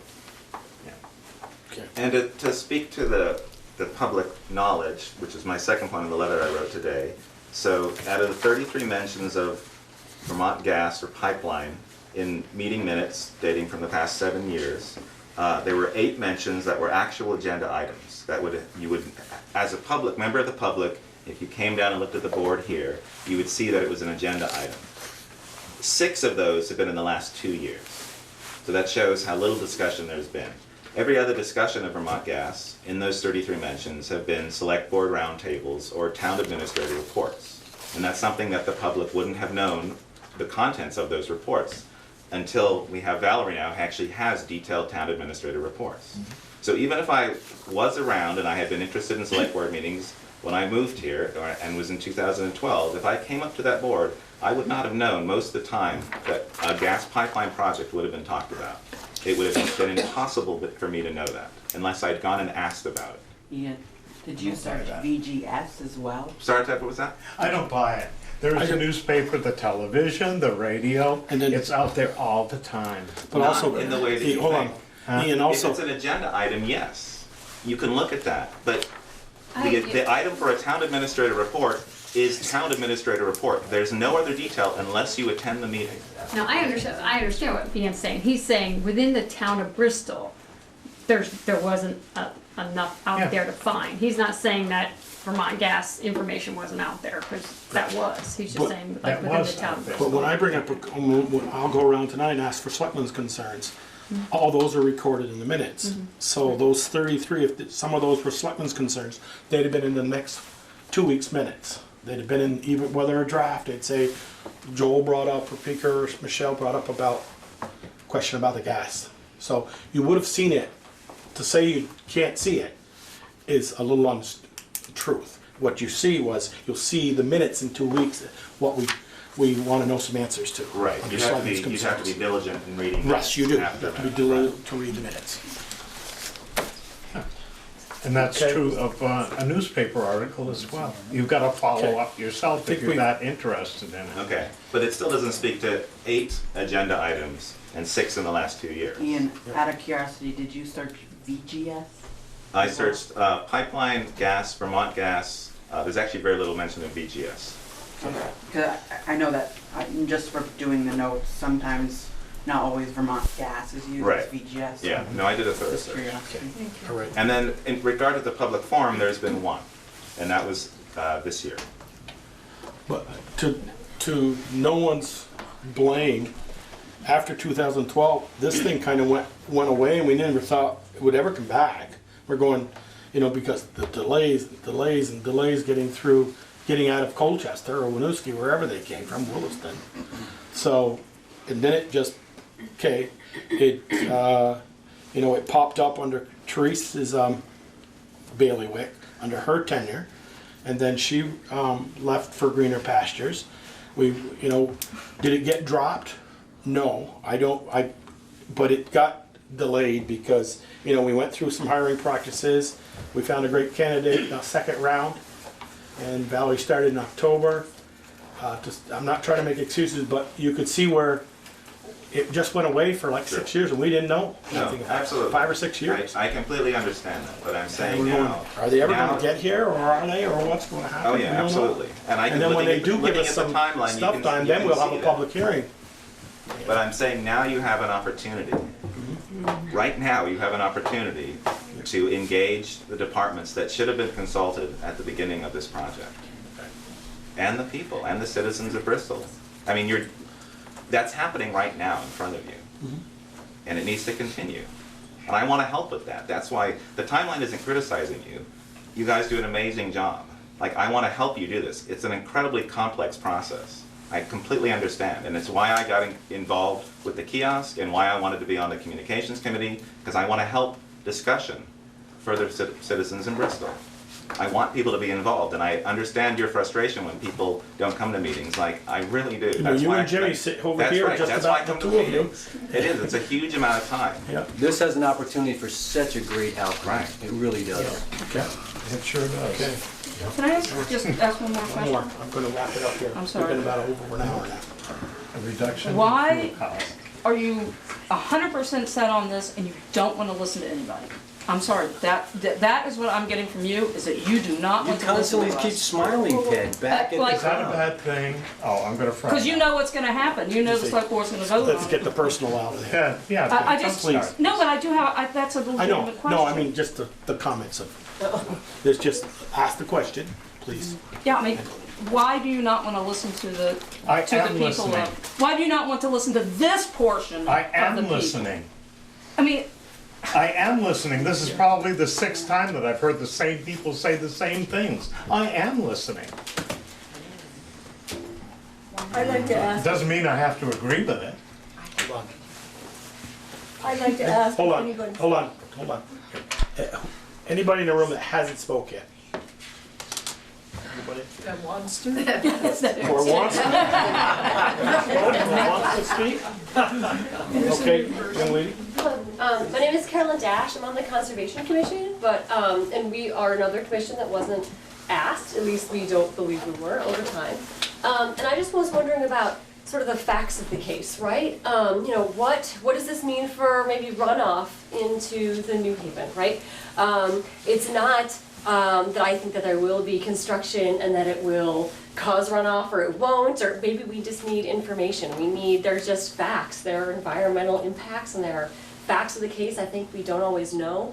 The MOU is posted online, but the scope of work is not. We haven't been able to review that as citizens. What are we signing when we sign this MOU? What is the actual scope? What is the environmental impact going to be? And I mean, global warming is, that's interesting, but that's not what Bristol needs to care about, right? That's, as you said, a minuscule thing. What do we care about boots on the ground right here, right? Like you said, it's our gardens, it's our trees, it's our water for fishing and for swimming, right? How are those things going to be influenced, right? And I think that it's very hard to understand what those impacts are. People, I think, have had those sorts of concerns, and we don't know without seeing the scope of the work and without sort of that environmental impacts assessment happening. So, again, I would just like to have the chance to go to some of these committees and have people thinking about these things. Okay, thank you. Did you still want to speak? Bruce? Bruce in the No, back. Bruce in the back. Bruce Brown. I've always had a good relationship with this select board. We've had our disagreements over the years, but on balance, I have a good relationship with the select board. And one of the things that I learned is that there's a point where we need to ask a question. And we need to ask the question of the select board, and that is, would the select board consider pushing the pause button on this decision and asking for public input on this issue before we go forward? And that is a question I'd like to put to this board today. Would the board push the pause button and seek more public comment on this issue before you sign this document? Thank you. Please. Take a poll of the board, or? You want to poll the board, or? Yeah. It's up to you. What's the board's feeling? I think we're at a point where we need to find out, like you said, what our attorney feels our obligation is to the letter in 2012. And then from there, we need to have a discussion amongst the board to see if we're willing to move forward as we are, or if we want to have a hearing or a vote. Does that mean that you would Tom, withdraw? Tom, I'm going to ask I've asked the board. So, Michelle, do you want to speak or not? Okay. I mean, I agree with Peter. I think I know the answer to that question, but I also think that I'm willing to hit the pause button. I mean, I think the majority of people that I've talked to want it here. Whether they'll show up at a meeting, I don't know. I mean, because I think a lot of them don't feel like what they have to say is going to influence. But either way, if that's the cry of the voters. But I hate to have the other side say, well, you're listening to them and you're not listening to me too, so, you know, I'm gonna get it either way. Well, there's a little thing called democracy. Hold on. Ted, do you want to comment, or? You've made the motion. Yeah, and I see no reason to push the pause button, because I've heard a lot from this side and I've heard a lot from the other side. And quite frankly, I've heard a lot from people who own houses and have kids in the school and pay taxes and are not even registered voters who want gas. So where do they stand? Get registered. Huh? Hold on. That's their choice not to register to vote. It's that, hey, we're in the right country for that, aren't we? so. So then why? At any rate, I don't want to push the pause button. Whether I want to push the pause button or not, I want to figure set up. I want to see what our town attorney says. Yeah. Number one. And now if he says you can push it, am I still going to want to push the button? I want to hear, because I'll hear when I go to Martin's Hardware and hear around, you know, my phone will blow up tomorrow with about 5 to 6 to 10 people will say, Joel, I want natural gas. Joel, I want natural gas. And I'll say, why weren't you at the meeting last night? And they'll say, just can't put up with it. Yeah.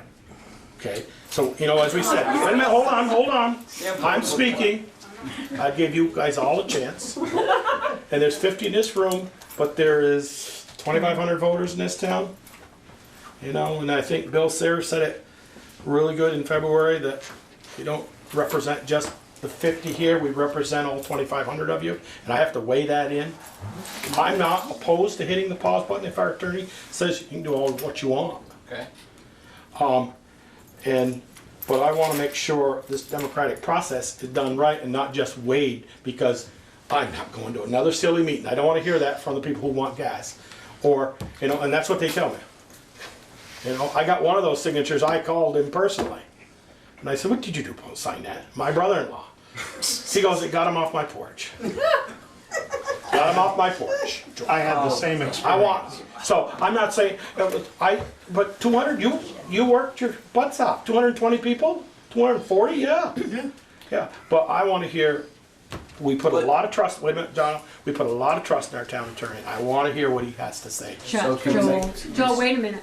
You got somebody behind you that raised their hand a couple of times, spoken. I don't understand why a vote. I understand like listening and who knows, because you only hear who you hear from.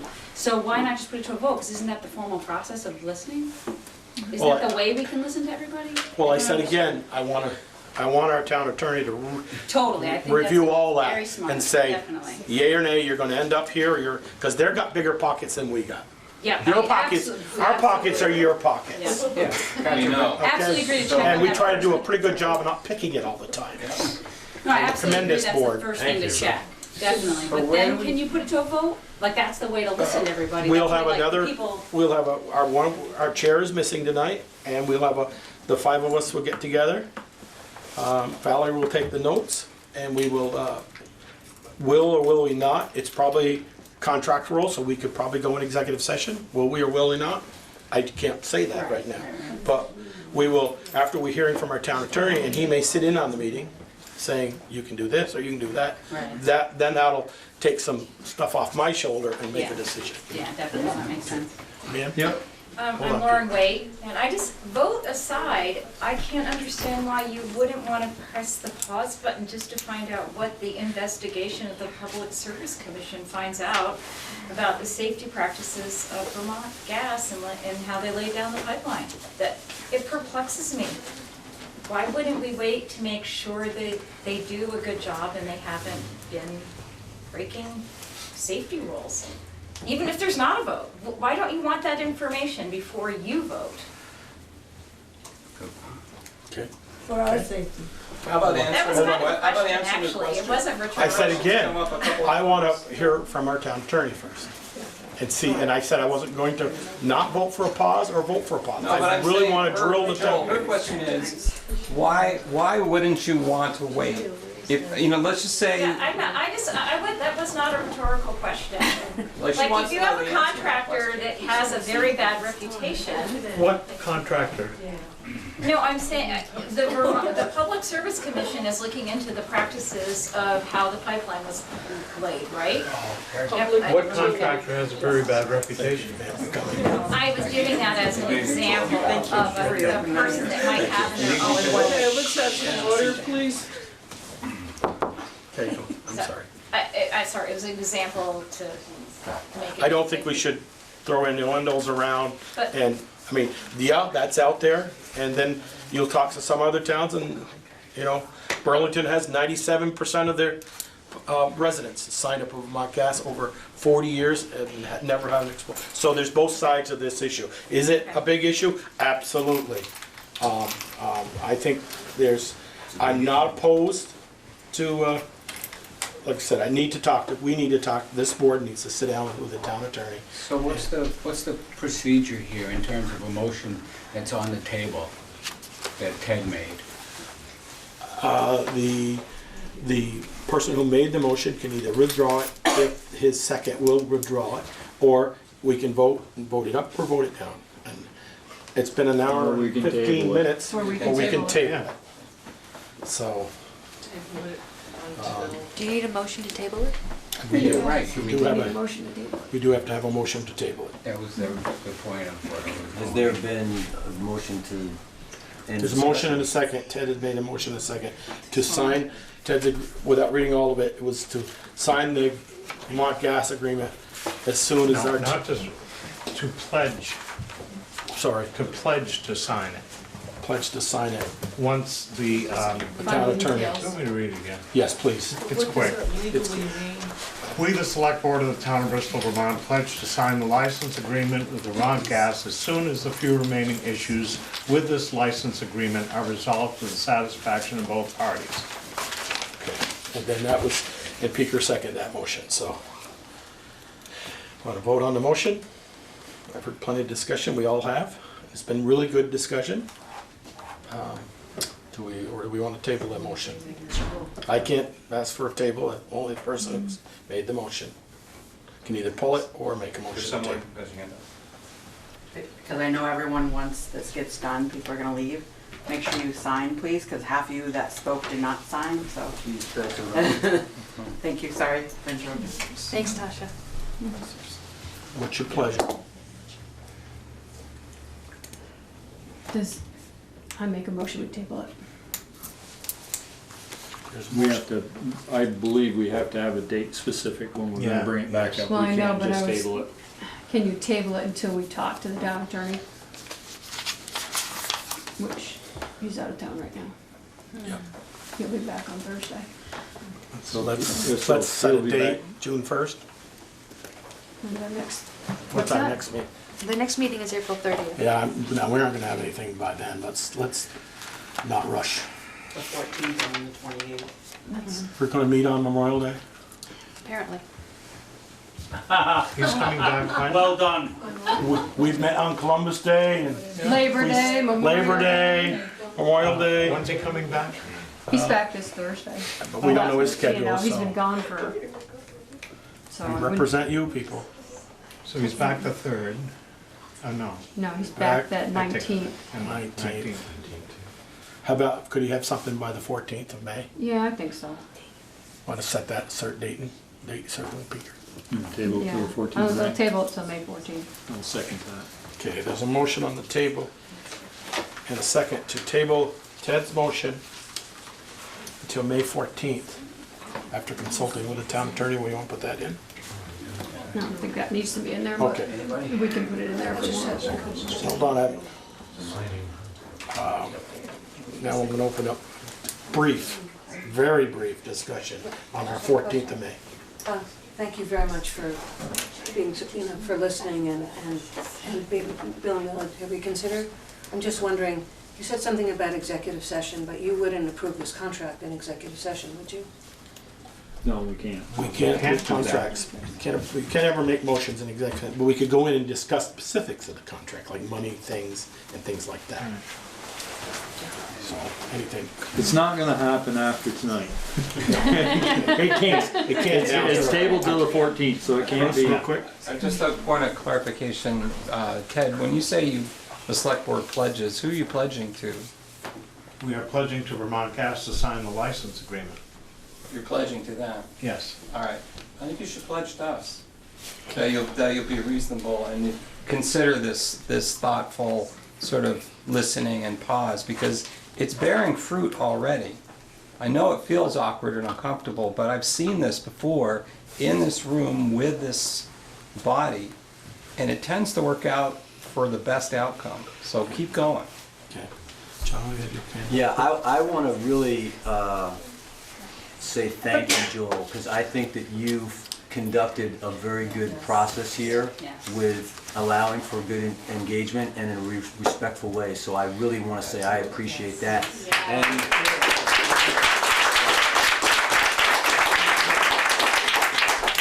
And also for the rest of the board to be taking on this as a very big issue. It's been stated a number of times, it's a big issue, it's an important issue, and I think that speaks volumes right there. So thank you very much to the Select Board, because this is valuable time for everybody, and it's a big deal for the town to figure it out. Thank you.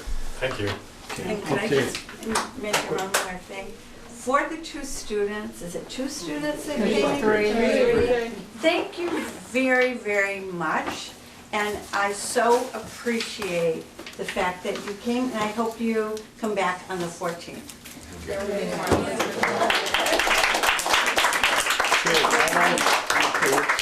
Anybody else that needs to sign? All those in favor of tabling Ted's motion till May 14th, please say aye. Aye. Opposed? Okay, guys have it. Okay. It just came from you, Bill. Okay. Alrighty. We thank you all, and please stay.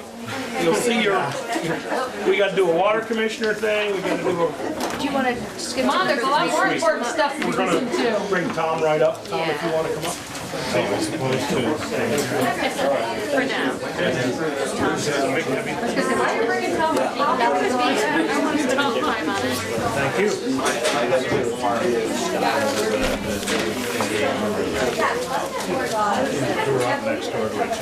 So you're gonna go back to number 2?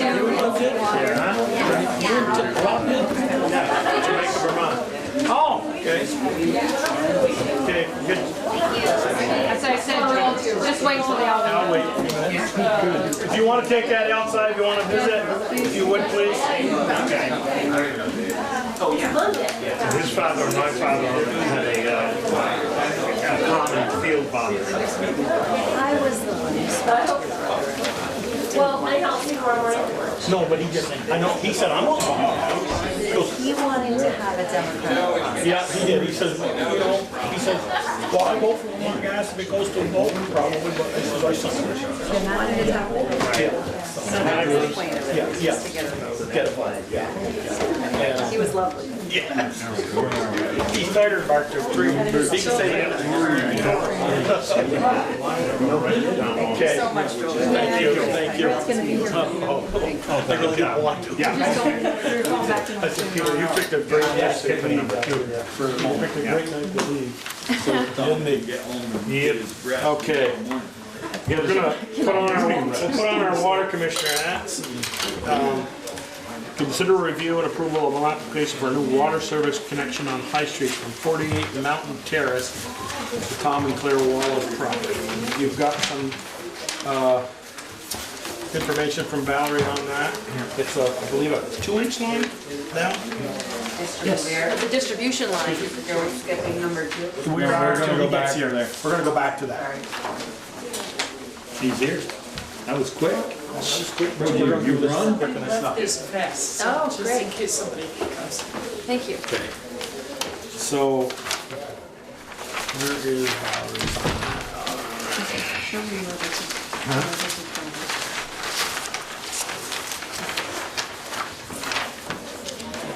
Okay, close an application for a new water service connecting off 2-inch distributor servicing. This is High Street. I guess, how many people off that 2-inch right now? 6, I think Valerie said. Yeah. There's 6 of you, okay. I had the opportunity to have Jill from Vermont Utility Management, becomes, and she suggested that perhaps at some level of engineering review might be important to gauge the pressure, and that it's an engineering calculation to determine what kind of pressure that 2-inch main can provide for all of the 6 or 7 people off of that connection. Did we just replace that main up to there? I thought we did before we paid Well, the there was bill. some talk, and I talked with Alan Heisinger about this line that went up through there, and I can tell you what he said. The line on High Street, right? Correct. Yeah. And I'll just read a brief paragraph. Was not able to locate mapping for High Street water line replacement, which was bid by the town back in 2014, but never constructed. At the time, Lance Purley and Bill Bryant had bid the package together, but the project did not go to construction. We did locate the bid results in our files. Prices ranged from $30,000 to $35,000 to construct a 4-inch line from the driveway cornered by High Street and Mountain Terrace by Andy Jackson's to the Gleason houses, which are at the end, and connect 5 house services and a blow-off flushing hydrant at the end. So I guess the answer to that question, it was never done. It was never done. No. Right. But it was in connection, was it about that time when the North Street project was going on? I think there was one other bid process besides the High Street line, and that wasn't done either, so the point is it wasn't done. Right. Well, that was Remember- my So question. what's currently there? 2-inch. 2 inch. 2 inch. Yeah. So Tom, is this, you wanna hook up, is there gonna be a new lot there? Yes. And this is the tax map, which might show us a little easier. Right. This is Mountain Terrace here. Right. Mountain And Street. you're off, your main house is off the 12 inch. Yes, from the front, yes. Okay. Yeah, we're connected from here. Is the pressure on these, do we know? Does Alan figure there's not enough water in that 2-inch? He had no opinion about that. No. Who would have an opinion? I'd like to know what Was it addressed? So right now, I that don't 2, can I ask, that 2-inch main that's currently in there, how many houses are on it now? Well, 6. yes. Oh, There's 5, six, right? 6 currently on it? Yeah. Or 5 currently on it, and this would be the 6th? I think, well, what did Valerie say there? I think there was Well, some- she said 6, but I You've thought got it the was tax map 5 right and a there, how blow-up. many? Yeah, I guess I think that's probably. So does Andy Jackson's residence up in the back come off that 6 inch or 2 inch? I don't know, the line comes down. Yeah, that's the 12. Yeah, And then it comes off at 2 going up. yeah, whether he's included, he's back up here, of course, back here. So whether he comes off that line, I don't know. I think we ought to have, my opinion, and maybe have Green Mountain, Yeah, he would be do some one of the pressure 5. testing. Andy would be one of the 5. Yeah. Really? 1, 2. Because Andy's lot's here. Yeah. 1, 2. There's the Gleason, 3, Kennedy's 4, old place. 5. Right. Okay, And and then then Kennedy's old place is 12. The new one This is would be plowing 6. days. This is Ben. Is that? Yeah, the new one was. Yeah. No, this is, so this is 5, 1, 2, 3, Is that what we're saying? 4, 5. 2, Where's 3, the 4, fifth? 5. The fifth one's, 6. Yeah. Gleason. 2 Gleasons. Oh, 2 Gleasons now. Correct, you're right, Tom. 2 Gleasons on the same lot, or are they 2 separate lots? You know, I don't know that. It was originally John Gleason's property, and whether they actually subdivided, I don't know. They did subdivide it, I remember that was way long, that was Yeah. 25, 30 years Oh, yeah. ago. Mike and Ann lived in the first one. Yep. And John was alive then, I remember that, it was in the mid-80s, early 90s. Where Walt lives now. Where Walt lives now, yeah, in the original Gleason house. And whether they came off out of his basement or what, I don't know, to feed him a water line. Or they came, I think they came up his driveway because I plowed Mike's driveway for many years and he used to freeze, the water line would freeze because it was in the driveway. Huh. I guess, Right away.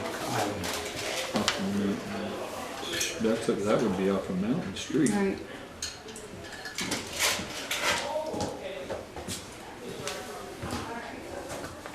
So Val, did you say you talked to Jill? Briefly on Friday, and so she glanced at the plans very briefly, and she just suggested that we might want to get an engineering calculation on the pressure. yeah, I think so. I do agree with her. It's So how's Because that? you have 6 houses on 2 A A 2 2-inch 2 main. inch? But it I doesn't, don't know anything about this, it so. doesn't, There's no volume there, or a lot. well, it isn't so much. Yeah. The 3/4 inch house services don't add up. Like Alan was saying, we could run that, on 1 inch Devno to- Lane, that we could 1 run inch, 1 yeah. inch and we could run 2 2 3/4. 2 3/4 off it and it wouldn't affect it. Right. So the fact that the 1 inch is only a 1/4 inch bigger than then the 3/4 doesn't, Right. I know what you're saying. whatever the calculations are, but I don't know how that works with a 2-inch. We did have all of Mountain View off a 2-inch. Yes. Where we just put in. Right, going down to the old Bristol Inn, that was all 2-inch before we upgraded that last 2 years ago. That was it, that's only 5 And houses. think of it this way, is Elm Street's only 4-inch. We feed all those houses. I think we had to have Alan just do some You said that calculations. Alan wouldn't hazard a guess when you talked to him as to whether it would have enough water or not? No, he didn't say. He didn't, or he wouldn't? Did not. He didn't refuse, no. Yeah, okay. I don't think we really got into this Got into that discussion. yeah. Yeah. He just said that the new line hadn't been put in and there Correct. was a 2-inch there. Yeah. So I think we need to ask Alan that question. Yeah. If it'll handle it, I don't have any problem with hooking to it. Well, Because can I guess we my do that? Can we make a motion to accept it if Alan says I saw moved. there's no problem? Yeah, is that a motion? Yeah. All right. And Ted, do you second it? Yep. What I'd like to know is, yeah, that's a given here, but, and there's no more lots in the back, right? Up behind Gleason's. Not that I'm aware of, no. I think Bill Sayre owns around the back. Yeah. Well, we're gonna, at some point, we're gonna have to upgrade that line. Right. Yeah. We know that. Yeah, we got 2, 3 around town. There's a lot of them. Yeah. We got Well, this is always, like we I've have a always said, 100-year plan is on our water I'm lines. against doing a little short line here and a little short line there. Like, you know how I felt about the Devon Lake one, 1 inch. You know, then a few years, somebody will come in and say, can I put a lot in the back and hook on again, and then hook on again. And before you know it, oh, now it's too big, it's not big enough, so. Okay, there's a motion on the floor and a second to Who have, seconded it? Ted seconded it. You made the motion? I made the motion. No, actually, Oh, okay, no. got it. Michelle, want to read that over for Tasha? Do you get that, Tasha? No, I need to read that over. I said, I make a motion that we accept the application for a new connection for Tom and Claire Wallace for their lot on High Street, pending GME's approval that The 2-inch the one. 2-inch will be okay. It won't cause. Okay, we'll service that house and the houses that are already connected to Right. it. And then Tom will be responsible for the pavement. Because that's on this side of the road. It's on the high side. It is, yes, that's what I'm told, Yeah. on this side. I remember Pete was in here a number of years ago. Remember when he said, I'm gonna pave that street, do you wanna replace that line now or not? We intended to and we didn't No, find the something money. fell through, we didn't do it because we didn't have the money or something. So, okay, there's a motion on the floor and a second. The water ordinance, in terms of the connection fee, has a very general statement that in addition to a $250 connection fee would be any other time and material charges, but it's kind of open-ended, it's not clear what those might be, so this might be an opportunity to Well, that's clarify. the time and material. If it's a gravel road, they gotta replace it with gravel. If it's a paved road, they gotta replace it, cut and fill and backfill and pack it, and, right, Peter? And they've got a year to come back. If it settles, they have to fill in the pavement. The question is, when is that due? Is it at time of construction or connection? Well, the ordinance says at the time of application, but obviously you don't know what those expenses are going to be, Yeah. so. We wanna waive that at least list until we hear from Alan. What's that?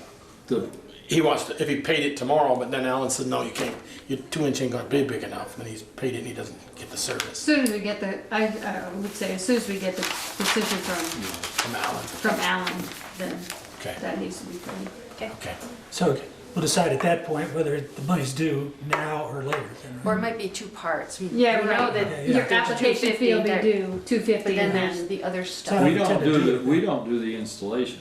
No. Right. That's fine, yeah. So I don't you're, intend to do you're, anything. yeah. You're on the hook for that. Okay. Yeah. Yeah, you're on But I'd the. rather pay $200 now than 10 years from now. right. Yeah, right. Well, hopefully it doesn't take Well, we're Alan. gonna be, you're right in saying that because we're gonna be changing the rates when we go. Yeah, when we're we doing, go our through rates are very, very low. Okay, there's a motion and a second. Michelle, all those in favor? No, all those in favor of allowing? Aye. All opposed? Okay. Would you be, well, you have to talk with Alan first, but I'm just curious what time, how long it'll take to figure all that out. I I'll would think send him a note he tomorrow. will probably have an answer tomorrow. You probably asked V-Tums for, have we had Do you know what's the pressure on those houses? We had complaints that they don't have much water pressure. He might ask questions like that, so. Okay, thank you for sitting through. Thank you, folks. It was, Sorry, Ian. No, that's okay. Can I ask a related question to that, since I live on that street? How big is the water line that serves my house? Is that a 12-inch? Where are you? Oh, Mountain Terrace. 51. That's a 12-inch coming down. And that's coming down from the reservoir. Okay, so and that's the first. It's almost like that's the first road that it passes down, right? Well, Has there's also one that, there's another Goes 12. up. There's another 12 that goes Down over the. going over the hill by Mary, Yeah. behind Mary Bingham's house. I was curious because I noticed that I have a change in water pressure. I don't know if it does it change throughout the year. I noticed it within the last few months. You might have a change depending on the height you're running the reservoir at, or whether we're running off the pump. Okay. So it's pumped up to the reservoir. Yeah. While the pumps are pumping, the water's going the other way, so you're getting your water off the pump. Like, Right. although you're probably on the downslope anyway, because I think it goes up through by Bingham's. So you'd be getting the water coming back down. But if the reservoir is full, you're gonna have more pressure than you will if the reservoir's at, say, 10 feet. don't all the meters have a pressure reducer anyway? Yeah. I was gonna say, there's also the Pressure reducer. faulty pressure reducer issue. Which is what? Just in terms of what's In your cellar, It's in your Oh, I cellar. see. there's a pressure reducer. I've heard the Not only pressure- the meter, but the pressure I reducer. heard the pressure coming out of the pipe is like 120 or 30 Yeah. pounds. And it's supposed to be like 65. Yeah, 65 Oh, I to, see. for your But fittings. I noticed it's changed. I'm wondering if it's something in my house or if it's something. Well, it's possible. Okay. You could have something in your, That's been affected. well, there's strainers in the end of your faucets and. Oh, I see, right. I have a second question that maybe you might know. So I have a heat pump in my house. I have a well, it's a 400-foot well, and I've noticed that the water pressure has changed on that. Just recently, I've had like a low flow for my heat pump, and I was curious, so that's based on the water table, right? In terms of if it's down 400 feet, and that's what's I don't know picking that up. much about pumps. I don't It take could that. be a pump problem. Okay, Yeah. right, because how often would the water table change? That seems like a much I don't- bigger environmental change. Do you know where the static line is? That might change your pressure a little, but it shouldn't be that much. I was wondering where the static line Yeah. was, Pump because maybe he's pumping don't. it down. All right, Yeah. we got Right. a lot more stuff. Sorry. Okay. I would call, they could come out and check your pressure, not on your pump. Right. That's gonna be on your own, but the other thing, your, Yeah, they could check your pressure at the meter. at your meter. Okay, thank you. Okay, Brett, Well, actually, we're Okay. going back to, review, number 2. consider updates to adopt of the local emergency operation plan. Is that him and Bruce, Bruce, or one of each, or none of each? I don't know. Came down to listen in and be here for questions. So the select board reviews this document and makes changes to it every year. It needs to be submitted to the Regional Planning Commission by May 1st. And given all the turnover we've had in recent months, and there might be other conditions that have changed, other situations, other turnovers in other agencies that we need to be aware of. This is a very helpful tool, and not only to help the select board and others prepare for an emergency event, but to guide us through an emergency event at the time. It's kind of like a roadmap on what to do and when to do it, and who to call and where the resources are. So this draft is as updated as possible. I did highlight some sections where I specifically had questions, but other folks might have noticed other things that need to be adjusted. So I wonder if it might be helpful, it might be worthwhile just to go through the different sections quickly. That the first page are the direct points of contact, the emergency management director, the deputy director, and the fire chief. I think that's pretty straightforward. Then there's a section on establishing the incident command system, delegate authorities to the incident commander and request declaration if appropriate. Contact safe the State Emergency Operations Center if additional help is needed. Alert the general population and evacuate as needed. Activate the Emergency Operations Center to support the incident commander as needed. And then we get into resources and contact people. Shelters, Bristol, Mount Aid, Bristol Elementary, Right. Holly Hall. This should be changed Now we need here, to right? change the Holly Hall contact, and there's also Yeah, we a just, number- I just see it. the number on the front, alternate communication method. That's Teresa's sole number. I'll let you- Okay, right, yeah. Good catch. Is Mike Orvis still the, Yeah, he is there, but Reggie Wedge is not. Yeah. It's Mike Kenyon now. I don't know his page or if AD has.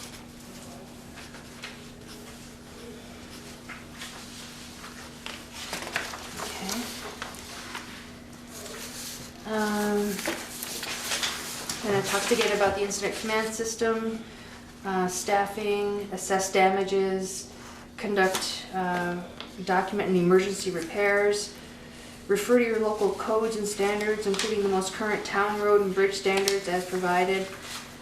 So that's just a checklist.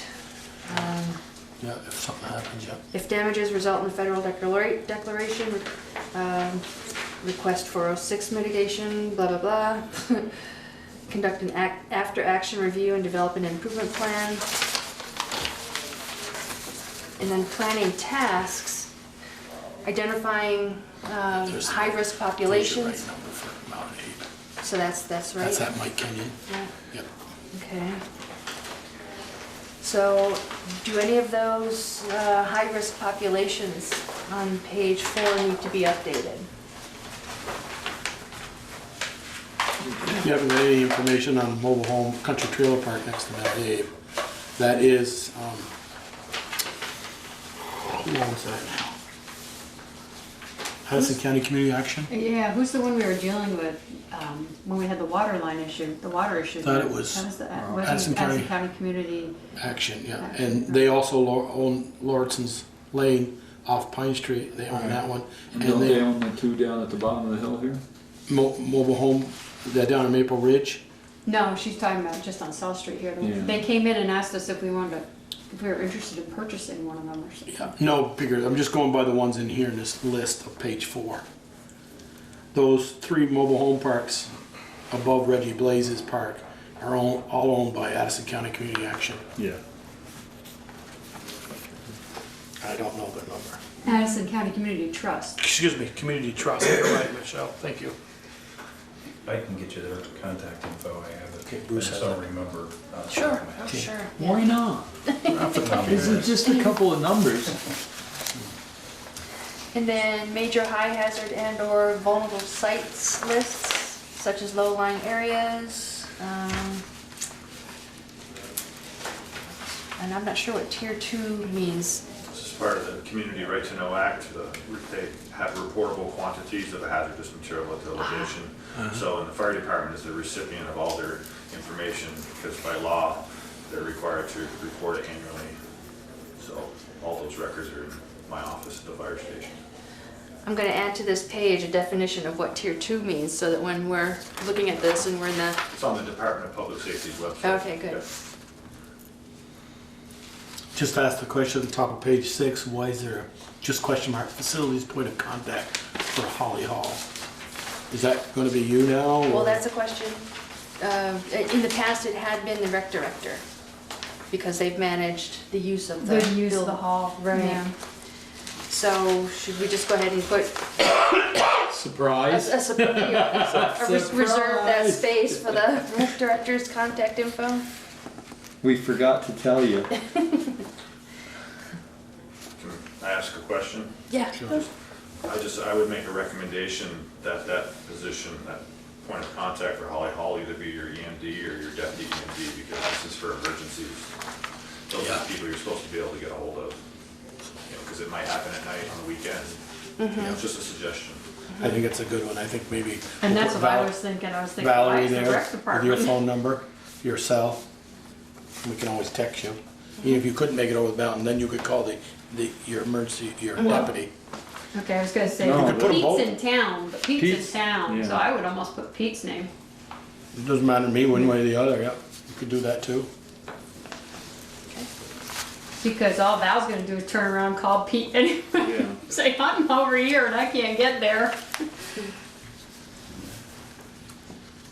Peter, Ryan? Peter Coffee. Peter Coffey. He's our He's our deputy Oh, true, assistant. yeah. deputy.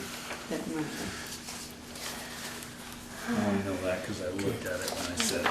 And at the top of page 7, there's a table of range of different disasters that could happen and what the who the lead agency is likely to be as a first point of contact and resource.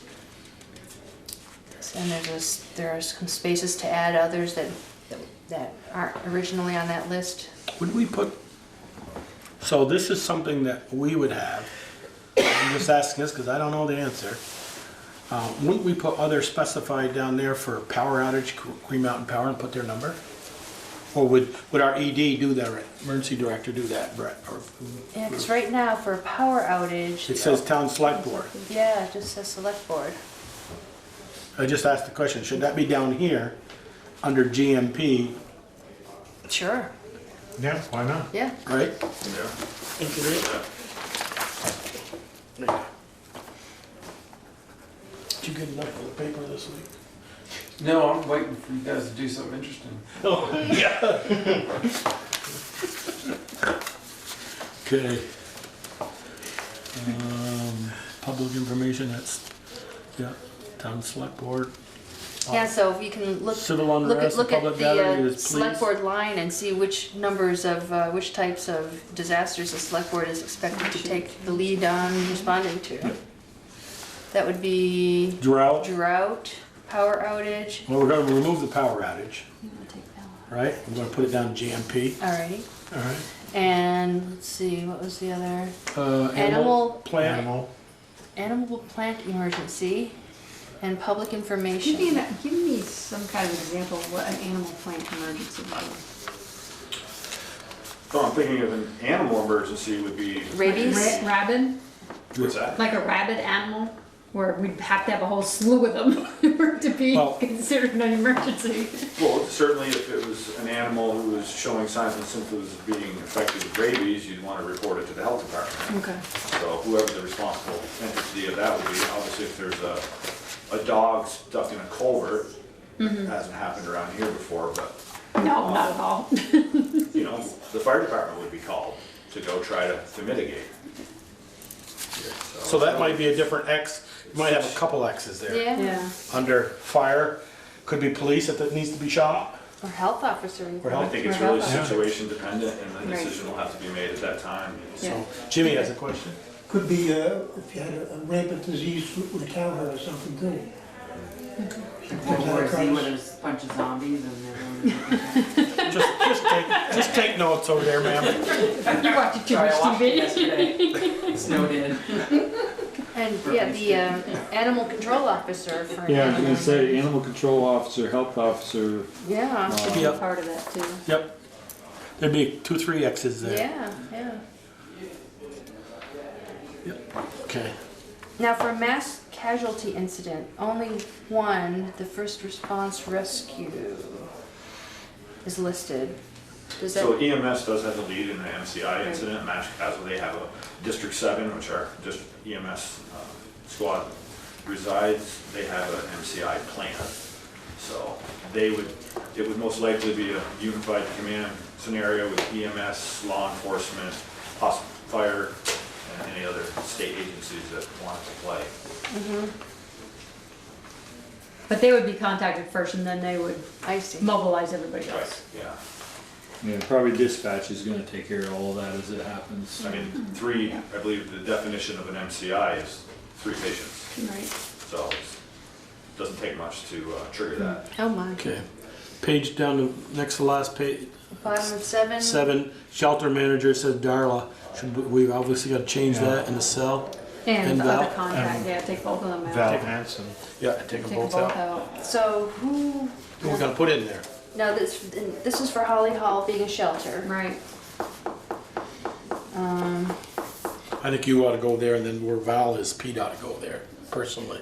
Okay. You're both the manager and the, or vice versa? No, because they've got other jobs. Yeah. Oh, okay. I'm the you're right. public information. The manager is gonna be the person who's actually here taking care of the people that that show up. They have to stay Good here. point, Peter. Right. Which should still be our, if the rec director is still in charge of that building, I would think it should still be them. Okay. And then whoever we end up with as the assistant Okay. would fill that other spot. Yeah. So right now, she's just gonna put unknown on that second one. You just put rec director for right now. Right. And assistant rec director, and then we can fill it in. Okay, good. And we have a backup generator, so that's good. Page 8. Yeah, Well, I mean, the first one, there is a or is there, Brad, critical incident stress management team? it says not applicable. Yes, so, There's not a local one if that's. the okay, question. yeah. There will be, but there's not currently. Okay. Okay, that fire stuff is all, I'm looking down there. Bruce doesn't have a SWAT tactical team, so. There you go, something to shoot for, Bruce. I didn't say shoot at. Home under hand crew 1. I don't know what 3 versus 1 incident type 1, 2, 3, and 4 are, but somebody does here. This is that national incident typing. Oh, So when this was all completed, it was done using the FEMA's typing definitions. As you can see, we don't, most of this doesn't apply to us. yep. Okay, grader 1. Hydraulic excavator, large massive equipment, not applicable. Hydraulic excavator medium, no. Hydraulic excavator compact, 3. Guys, I'm just reading here, so if you think I need. Road sweeper 1, snow blower, large mounted, loader mounted. We don't have generators, so we have a generator here, we have a generator at the fire station now. But that, what they mean by generators, they mean like I'm portable that guessing you they're can portable, use. yeah. Bigger, it says snow blower, loader mounted. I don't know what versus 1 versus, is 1 the best? That's what we Biggest? have, that's how many we have. We have, yeah. Yeah. We have 2 of that one. Well, it's one not class loader 2, mounted, one that's class all. 3. It's not loaded, on the loader. That's all. I don't know what that, I'm just, Snow blower loader mounted, isn't that the one that's on the, little sidewalk on the plow. sidewalk plow? Yeah. Yeah. Trailer, small equipment, 1, and number 2, truck on road, truck plow, 2 type 1s, 1 type 2, 1 type 3, okay. Somebody's filled this all out. Eric did all this, didn't he, Brett? Yeah. Isn't Eric the one that typed all these? I did all the fire department typing. I don't know who typed the other town equipment. Right, Peter. Eric's the one that helped create this, though, if I remember right. Well, this is didn't a template that's used statewide. Okay. All right, So I think anybody that's- else on page 8, Yep. page 9? And, yeah, those are the maps. Where the heck is that?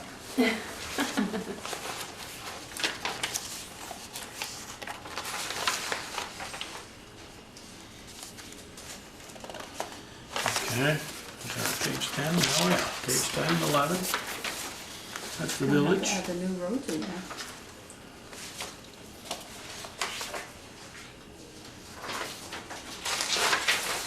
Now on page 10 is a list of the appendices. They are, I think it's page 10. Page 11, okay.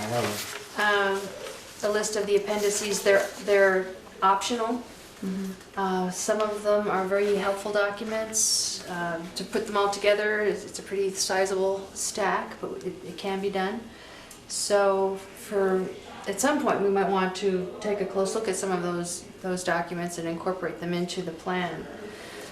In looking back at what was adopted in 2014, which at the time when I was doing this, it was the most current version I could find on the computer, I was interested to see a completely different set of documents as appendices.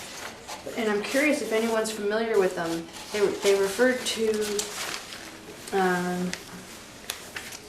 different attachments, sample documents, shelter in place announcements, a lot of samples of. Yeah, would that be what we have on those list of mutual aid agreements? List of mutual aid agreements. B4, appendix B4, it says list. I know the chief has, you know, we have a certain fire in certain section of town. Dispatch already knows who to call. But does the highway department have mutual aid agreements with other communities, you know? It's much broader than just the fire department. Okay. We're thinking emergency could be anything. Right. So. I do know they share their equipment, right, Bigger? Towns, you know, start a program, and they share their equipment. So that would, if I may, to answer your question, so I think you'll find this is a new template this year. So what you have here in front of you is at a minimum, towns have to do this. Actually, that's not the most current one. This isn't the most. No, that's okay, not so released yet. There's two documents. One is the plain, simple, please just do the basics, the Yeah. minimal, and then there's the more expanded version. We'd like you to fill out all this other information. Yeah. So maybe they're going back to an older style template, which you seem to be looking at there from 2014. No, this is just something that is different than anything I've seen before, and I'm just curious if folks are familiar with it. For example, local support function number 1, and it lists transportation resources within the town of Bristol. Local support function number 2, communications resources for the town of Bristol. Local support function number 3, public works resources, and then it lists contact people and equipment, serial numbers, and that kind of thing, and it's very detailed. Is that the one we approved? Yes. I see, I think Eric did that. Yeah. He spent put a lot of time on that, and I believe he's the one that. Eric Forn. I know. Eric, I think Eric pulled that all together. Okay. I don't know that I've ever seen it, but I knew he worked on it, and I knew he Because I talked remember about Peter it. saying that he had to get serial numbers for him and all the equipment. Yeah. We'd have a piece of everything we have. So I'm just curious because this 2014 version differs from the other template. And the appendices. There's not a lot of overlap. I'm just curious if folks have a preference, if you want to include this stuff from 2014 as well. I mean, it's very extensive. If it has all the resources and everything, and I'd have it as an appendix to it. this. I would include it. Wouldn't throw it out. Okay. Sure. And a lot of this contact information might have changed since then. That's what I was gonna say, if the contact information has changed, we may have to update it. That should be on a file somewhere. And then there's the question of, is it worth, I mean, in 2014, maybe this stuff wasn't as readily available in other ways, like on the internet or something like that. I don't know. I just wanted to check in with you to see if it was something you wanted to carry on over into this. Well, I think it's good, viable information when you've got an emergency, you know, so you can look right down and say, okay, we got trucks and this and that, and, you know, no, they don't have an aerial ladder, so the It probably wouldn't hurt to ask Eric. I mean, he certainly would remember and could answer the question as to why he did it and how he did it. Okay. And Good. that way, you know what he was thinking, and maybe he can shed some light on how it ties into this new form. Yeah. Okay, I would. Okay. Anything else on that? So we have to approve this, so we gotta get it to Vermont local emergency operations, right? To the regional planning. Regional Commission. planning. Yeah. So you're gonna kind of fix this up, and then, Now, the person that it needs to be signed off on by somebody who's had the minimum ICS 402 or ICS 100 training. That leaves me out. I don't remember now what I have. Yeah, you have it. Do we have 402? I'm up to Now, I've done it, but years ago. 400. So I haven't had 400. Yeah. 400. You don't I have 400. No, you don't have 400. No, I have 200, or 100. So basic. There's 200, 300, 400, right? I think I took the second Now, one. would Pete Coffey probably have? Oh, Pete would be, yeah. Okay. Pete So- teaches it, so Yeah. he knows. He's Okay, so what do we need? You make a motion to accept it with the changes we discussed tonight? With the appendix With the cleaned up. Yeah, With the appendix added to it, and give Pete Coffey authority to sign. excellent. Is there a second? There's a motion and a second. Do you understand that, You Tasha? guys just let me create that. Any more discussion? Motions? Great. Hearing none. Chief, you got anything you want to add? No, Bruce? Okay, all those in favor, please say aye. Aye. Opposed? Alrighty. Thank you. Michelle, I'm gonna actually ask you to step away from the table for a minute, if you want to. Oh, I'll just, I don't. I'm just not gonna vote. No, you're not definitely. I'm Consider not leave of gonna have a absence request from firefighter Chad Pearlie. And the resignation will also, we can. Do one at a time. One at a time. Okay, you've got Chad's letter for 6 months. Entertain a motion. Move we accept his, Absence request. yeah. Second. Second? There's a motion and a second. All those in favor, please say aye. Aye. Aye. I'll make it 3, Tasha. Opposed? With one And I'm abstention. abstaining. 1 abstain, yep. Okay. All right, and now consider, And can you just state the dates of absence? I just like to put those oh, I got the letter here somewhere. April April. 1st Yeah. to October 1st. Okay. Then, consider, we will have his letter too. Resignation of Stephen Devenow. Move we accept Stephen Devenaux's letter of resignation from Bristol Fire Department. Okay. Second. There's a motion, a second to accept Stephen's resignation. Any discussion? Thanks, Stephen, for your service. Yep. Best of luck. Sorry, who moved in second? Peter Peter moved. moved, Ted I second. seconded. All those in favor, please say aye. Aye. Opposed? Okay. Alrighty. Approval of Is it S-T-V-E-N or? Devino, not like your. No, his Oh, that, first okay. name. Oh, Stephen. PHEN. Thank you. I spelled that in all. Approval of People's United Bank line of credit renewal for Holly Hall improvements. Do we do this every year? Yeah. Okay. So moved. Second. The motion is second. What is just discussion? What is just the amount? I forgot now. The amount is $30,000 balance remaining. There is, so. So in a year, you'll be asked to renew $20,000. So after we pay the 10,000, that's Right. 30,000. What, I thought we usually pay 15. It says a payment of 10,000 and 837.66. But here, We- and you can increase it if you want to, I would, maybe for next year. yeah, or see what, if we have a fund balance. If we're gonna have a, if we could hold this, when's the payment due? This week. This week. Guess we can't.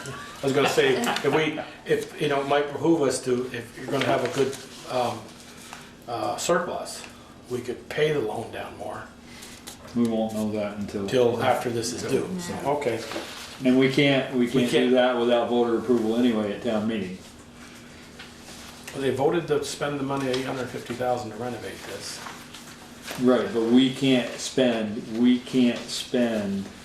Their money on Right. this. and We- this. So we could do it next year. We could Right, put we it in would next have year's to town ask meeting. the You're right. town meeting to spend the undesignated In fund fund balance to balance. lower the snow. We can't spend undesignated funds Without- without voter approval. Right. Okay, all those in favor of making that payment, please say aye. Aye. Opposed? Okay, approval of some minutes. Valerie Wait, we has, gotta sign all that. We gotta sign off on this. Yep, Yep. so things to sign are here. I did not email these out to you because I know that you've been inundated with emails today. you think? I do have two, you can pass them down. That's a set of two, here's a set of two, they're pretty brief. So you can just, sets of two? yeah, Sets so you, of two, two sets of two. so you can just take about 30 seconds to review them. It's basically the March 28th and the April 5th special select board meeting where you interviewed candidates and you also revisited the Vermont tree goods loan. And the March 27th minutes are 98% completed, but I needed to listen to the recording to make sure I got everything right. And I'm not quite through it yet. I That left section. the top line if Pete wants to sign that later. I don't want anybody back. So what you have before you now are the March 28th and the April 5th. The April 2nd draft is still draft. And the March 27th is not quite here yet. Move we accept the minutes of March 28th and 5th? No, you don't like I it? got one change on that one. Which one, Mark? March, April 5th. You've got, March, April 5th, You got so the- is it you March? you got be added twice on that first, on number 1. Oh, So if you change that, then I'll say okay. oh gosh, yeah. Oh yeah, be added twice. Thank you.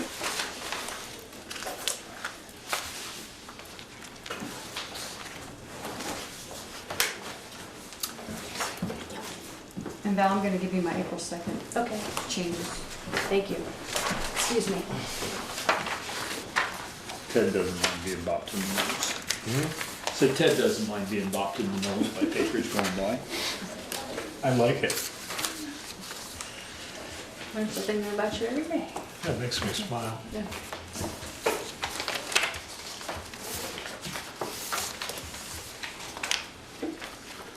Did we, wait a minute. I thought before we went in for the road foreman, it was the guy from Tree Goods. Yeah, that was March 27th. Okay. Yeah. I guess I was here, said I was here, I don't remember having that discussion with Hope. I mean, proving that. It's very we- brief. Yeah, because they didn't get their grant, No, correct? this was a reimbursement that was overdue from the community development program. Oh, okay, all right. So, okay, there's a motion on the floor with one correction to the minutes of April. March 28th. April. Or April 5th correction, but I'd like to do the March 28th meeting first. What do you want to move? Approval, is the motion, wait a minute, okay, go back to April 5th, sorry. We're going back to April 5th, because Michelle made that correction, taking out the word It's all be my added. fault. Any other corrections?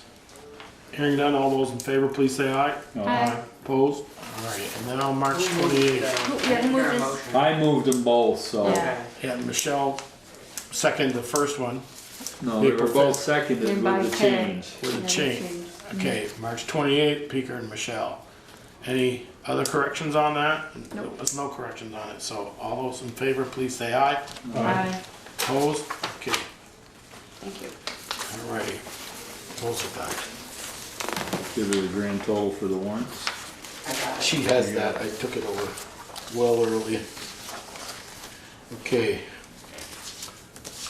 There are two, when you get down to the warrant, there are two special permits in there. okay. The warrants for the public. And as I said earlier, how we try to watch your money, but this is a big one.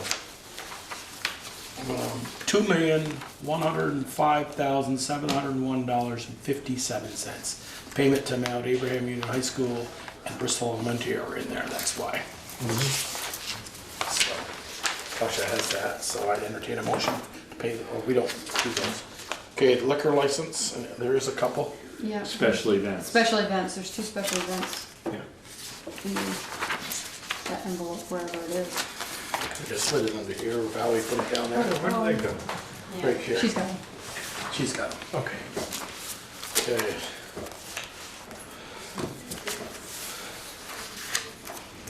Way to the Keep going. back. Way to the back. Way to the Wait, back. yeah, I know, so just keep it.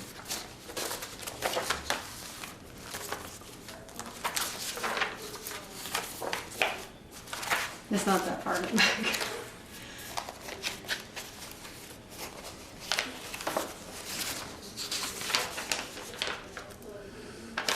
We don't have to say all the liquor licenses. We signed them all. I know we You did. can say you can say who they're for, but We never do. we don't need to take a motion on them.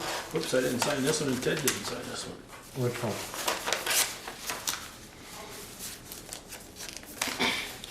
Just John Peker Hefferman and Michelle Perlin. Oh. That's the one that we missed, I missed the second page. Hand it over here now. Oh, yeah. Okay. They don't go back to the one until later. Hold on, Ian. Still find that special event one.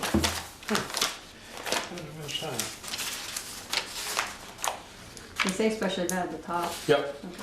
That one and the one right behind it. Okay, for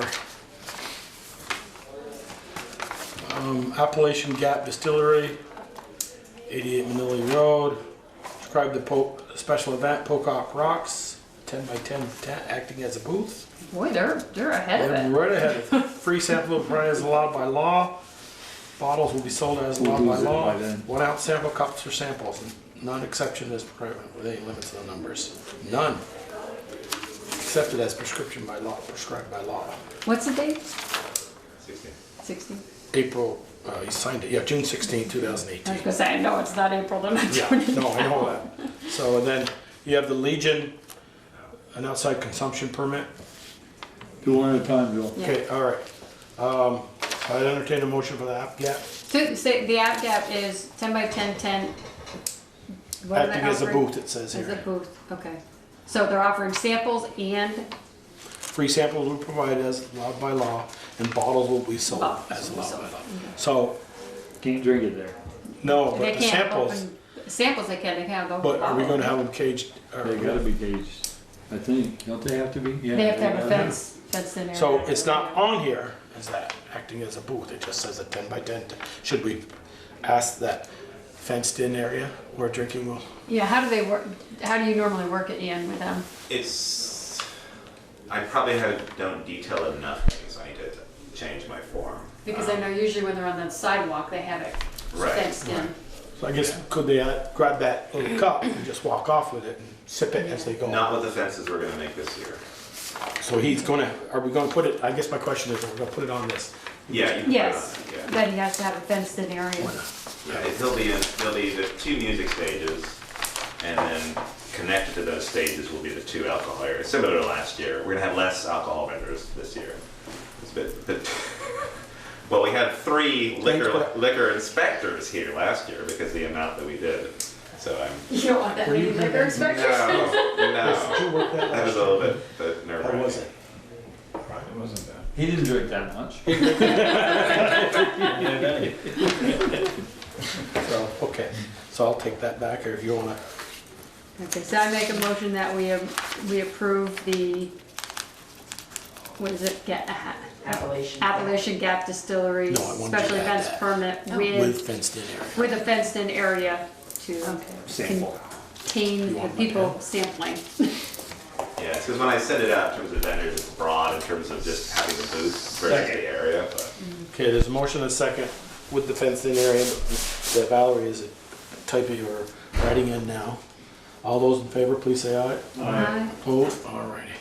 The Okay. fenced in area for, For For survey. sampling. For sampling. Okay, Legion has their outside consumption permits, 42 by 100 fenced in area behind the building, there's a closed 75-foot area on the side of the new addition, 10 a.m. to 11 p.m. It's the area we always approve. Yes. Right. The same So area. moved. So, okay. Second. There's motion and a second. Any discussion? Hearing none, all those in favor, please say aye. Aye. Opposed? Alrighty. Is that it for those two? Yep, I think that's all I I'm just saw. gonna check these sign things, make sure we all sign them, yeah? Yep. Yep. Okay.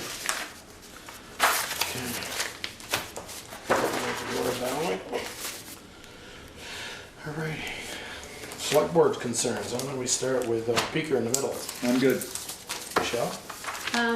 I just had a conversation with one of our constituents who called me and asked me to meet with him, Gary Smith. I had a good conversation with him. He actually has a vision of making, he would like Bristol to become, you know how our sign says the gateway to the Green Mountains? He would like ours to become the green gateway to the Green Mountains. He's got some good thoughts, some good vision, so I encourage him to actually apply to be on the Energy Committee. I don't know whether he will or not, but I had a very good conversation with him. He has some good thoughts, good ideas, but I said, you know, you should bring them to the Energy Committee and they can bring them to the Select Board. Okay. But Maybe- I appreciate his time. It was a pleasant conversation. Okay. Ted? Anything else, Michelle? Okay, Ted? Yeah. I have hated this rug since it was put down here. And I understand why it was put down here, because the chairs are marking the floor. We need rolling chairs. Huh? Well, what I was I don't have thinking is quite enough. those plastic things that you put down on a carpet in an office where you can slide the chair back. This is, you know, having to get up in the damn chair back and forth is. I don't know that those will work on a slide chair. Do they work that well? I know they work well with the wheels. Oh, yeah. Do they work well? Well, they're gonna work better than this carpet. And I was wondering if tell you what, we could do something like that. Huh? You're gonna acquire some chairs. We don't have many, we have like 3 so far, and we're gonna order some more chairs here by June, so I'm gonna have 8 or 10. Oh, all right, so. Some rolling ones. Never But mind. Ted, I have some of those mats. I'll bring one up and try See if it works, See if yeah. it slides back and forth like Michelle was saying. I have those in stock and work. Some of those desk chairs. I'd say we have some too, but usually by the time we're getting rid of them, they're all cracked and brittle. Oh, ours are. But no, I have some new ones. I'll bring one up to try. Okay? And the other thing is, what was the date last year when the sidewalks were swept? Does anybody even know the month? I do believe it was later. Peter Yeah. wanted to get that off his plate. He told me, I just said, boy, it's a little early. He goes, yeah. it is." Everybody says that. But he says, I wanted to get it off my plate before I left. Well, they Because I haven't think swept it the should be roads yet, pushed though. back and. Yeah, they have. They've swept Oh, the they village did- streets. They did Oh, sweep yeah. the roads? Yeah. They Yeah. didn't Oh, yeah, sweep the both. roads up mine? No, they haven't finished. Don't Oh, sweep okay. the dirt roads, Yes, Michelle. they do. Because I can They'll tell do you, that hill. I He can said tell they're you gonna do that hill and they're gonna, so I'm sorry, that Ted. go ahead. the neighbor Okay. took all Ted, the go ahead. stuff off The the. sidewalks were absolutely treacherous and dangerous today. And I was concerned about it because they didn't want to put sand back down because the sidewalks had already been swept. And I thought that they swept them way too early. And I was thinking, next year, let's wait a while. Yeah, I don't think we usually do them this year No. early, but. Right. I mean, and I did call Erica out noontime and the old salt sander, Yeah. sidewalk sander, is older than 3 of us added up together. It's probably 100 years old, right, Peter? I would say pretty close It's to it. close to 100 years old. And Eric was gonna try to make something in it, because they put sand in it, and because the opening for the roller is about 1.5 inches. He said the salt would fall right out of it. So they were gonna close that up, and he was gonna go around and scrape them this afternoon, try to, with a V-blow. He did. And hopefully that didn't make much difference. It made a great Did difference, it? yes, and then. Because he said the when sun is it coming, warmed up, or there was warming up, he said we're gonna actually, try to go scrape them. So, It was 'cause actually after I got, concrete. it was after you sent the email about the truck breaking down, I Yeah. called him. But they were just unbelievable. Yes. I fell down 3 times on Mountain Street. I salted all the one on Main Street in Middlebury, and I yelled at one of the other merchants, I go, can you tell me why we pay a 1 cent? Downtown tax? Downtown tax to town of Middlebury. I'm out there salting the entire thing, from the post office, past almost up to the Middlebury, office supply. Okay, Ian? One thing with the cleaning, I think they did a really good job. Whoever did the main intersection, there was tire marks left. I know that will eventually wash off, but it didn't look that great, just like turning around. It was just black marks just really noticeable on that the light poured concrete. Did you take the tire marks down on 116 South? Where somebody was messing around in front of Brown. Yeah, so. Yeah, Okay, you wanna Ted- see this? What was that? Ted, anything else? Does that look real beautiful? That's nice. What's that? A little bit of dust. Some of the dust. That was up by your, Ted? That was on That's last- Garfield Street. They Yeah, were using the big brush, That and was they last weren't year or this supposed year? to be using. That Well, was this year? This was, what date? Yesterday or last week? Last you week. gotta put that in your Yeah, stuff too. that was 10 minutes after they went Put by that in the the driveway. Things we signed. Still dusty. You think? So, We'll have to get some of that dust-free sand for next year. I mean, no, the device that they have for sweeping the sidewalk is great. The one that pulls it into a canister, filters it and everything. I think the issue They- down through it there was too narrow. It wouldn't the fit through there. sidewalk was too narrow. They used it They used it after I made them stop using the big brush. Or I didn't actually make them stop using it, I complained that they stopped using it. They used the other device and it worked just dandy. Onward.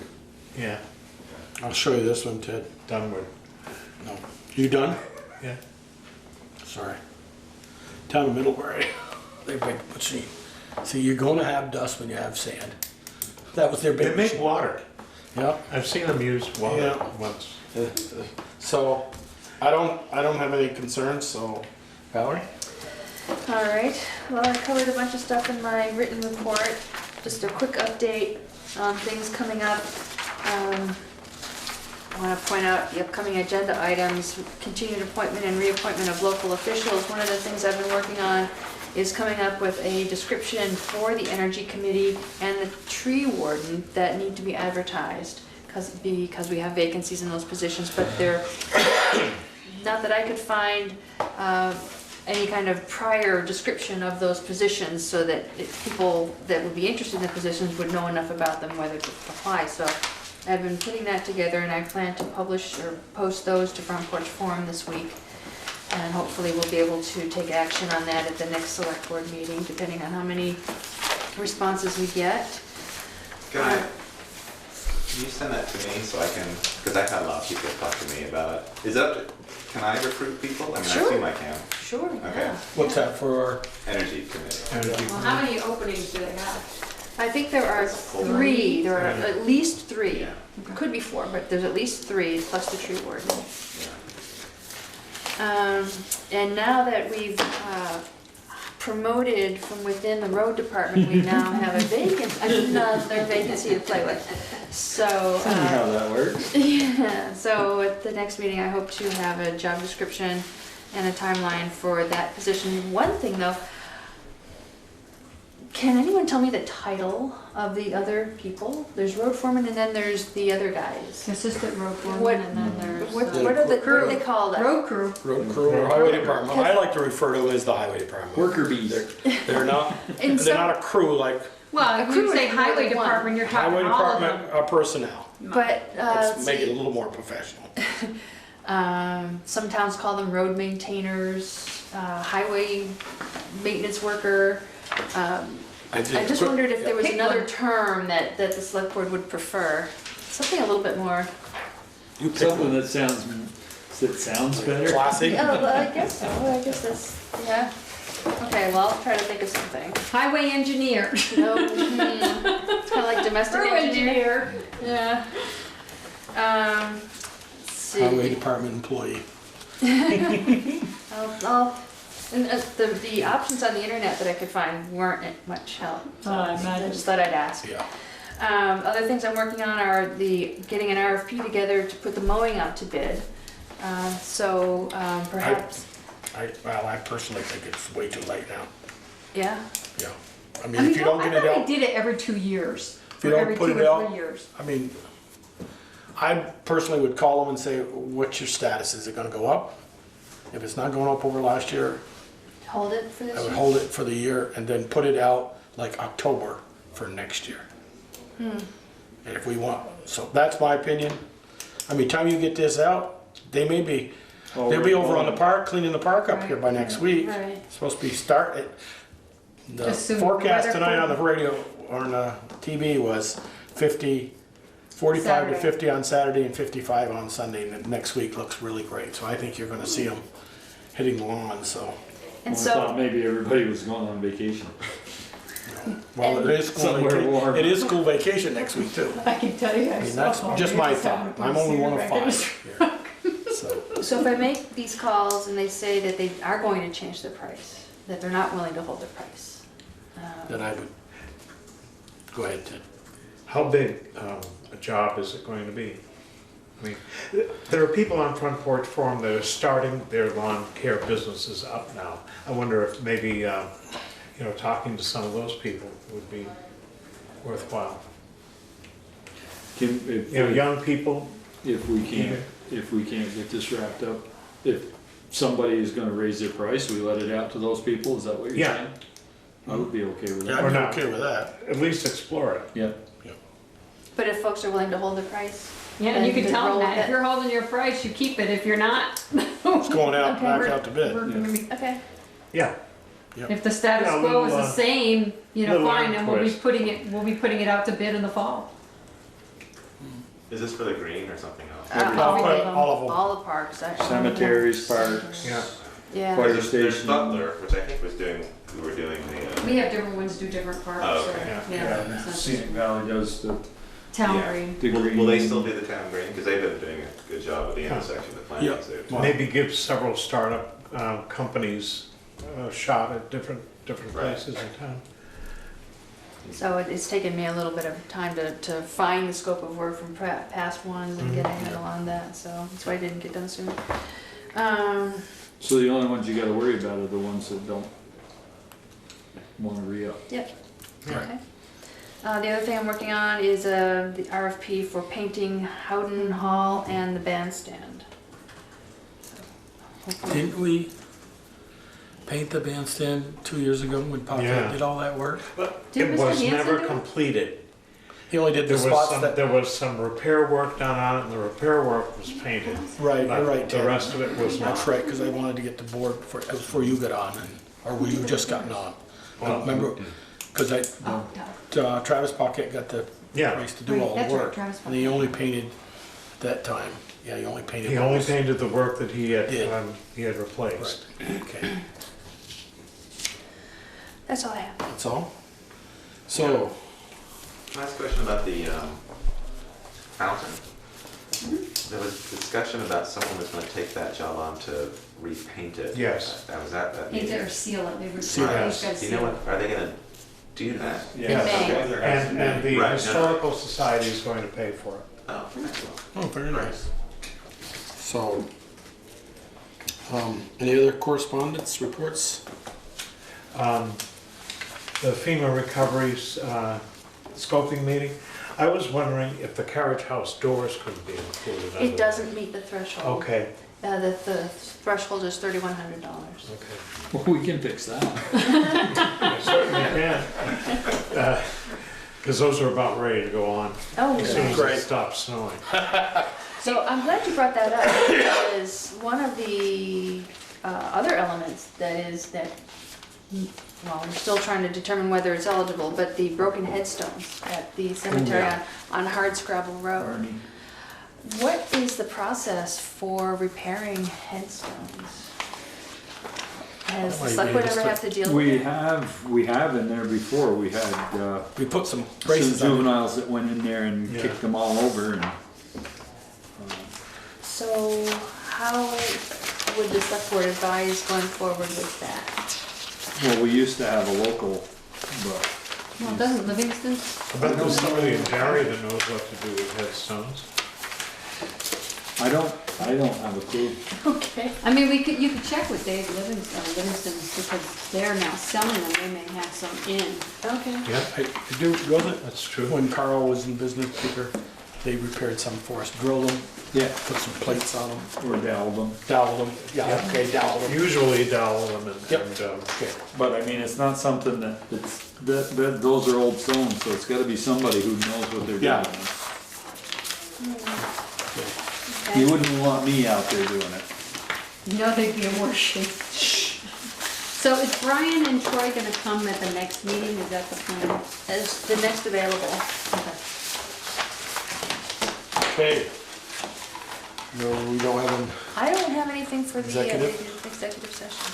so, Unless do we have any anybody more else- correspondence or anything, anybody got to add? Just figure, I didn't mean to throw you, when I said Pete, I think you'd be a good, would Ted go up there and see what we could do to that Eagle Park. Eagle Park, yeah. Eagle Park. And, you know, I'm It wondering was about. just the sign that was an Eagle Scout project, right? Yeah. Right, Yeah. but I would think maybe if you could, you know, put 3 or 4 inches, 4 inches of concrete, or lump slump, pour it all the way up through there. I just, I worry about water getting under concrete and taking Yeah. that out. That's why I said, if they built that platform so that it stayed, they ought to be able to build Drill down through. drill down and connect to Connecting some earth. connect to some rock or something, Right. and yeah, and Okay. I don't know. Alrighty, I'd entertain a motion to adjourn. Motion to adjourn. Second? So I go second. Second, there's a motion to adjourn. Second, all those in favor, please say aye. Get dinner. Aye. Opposed?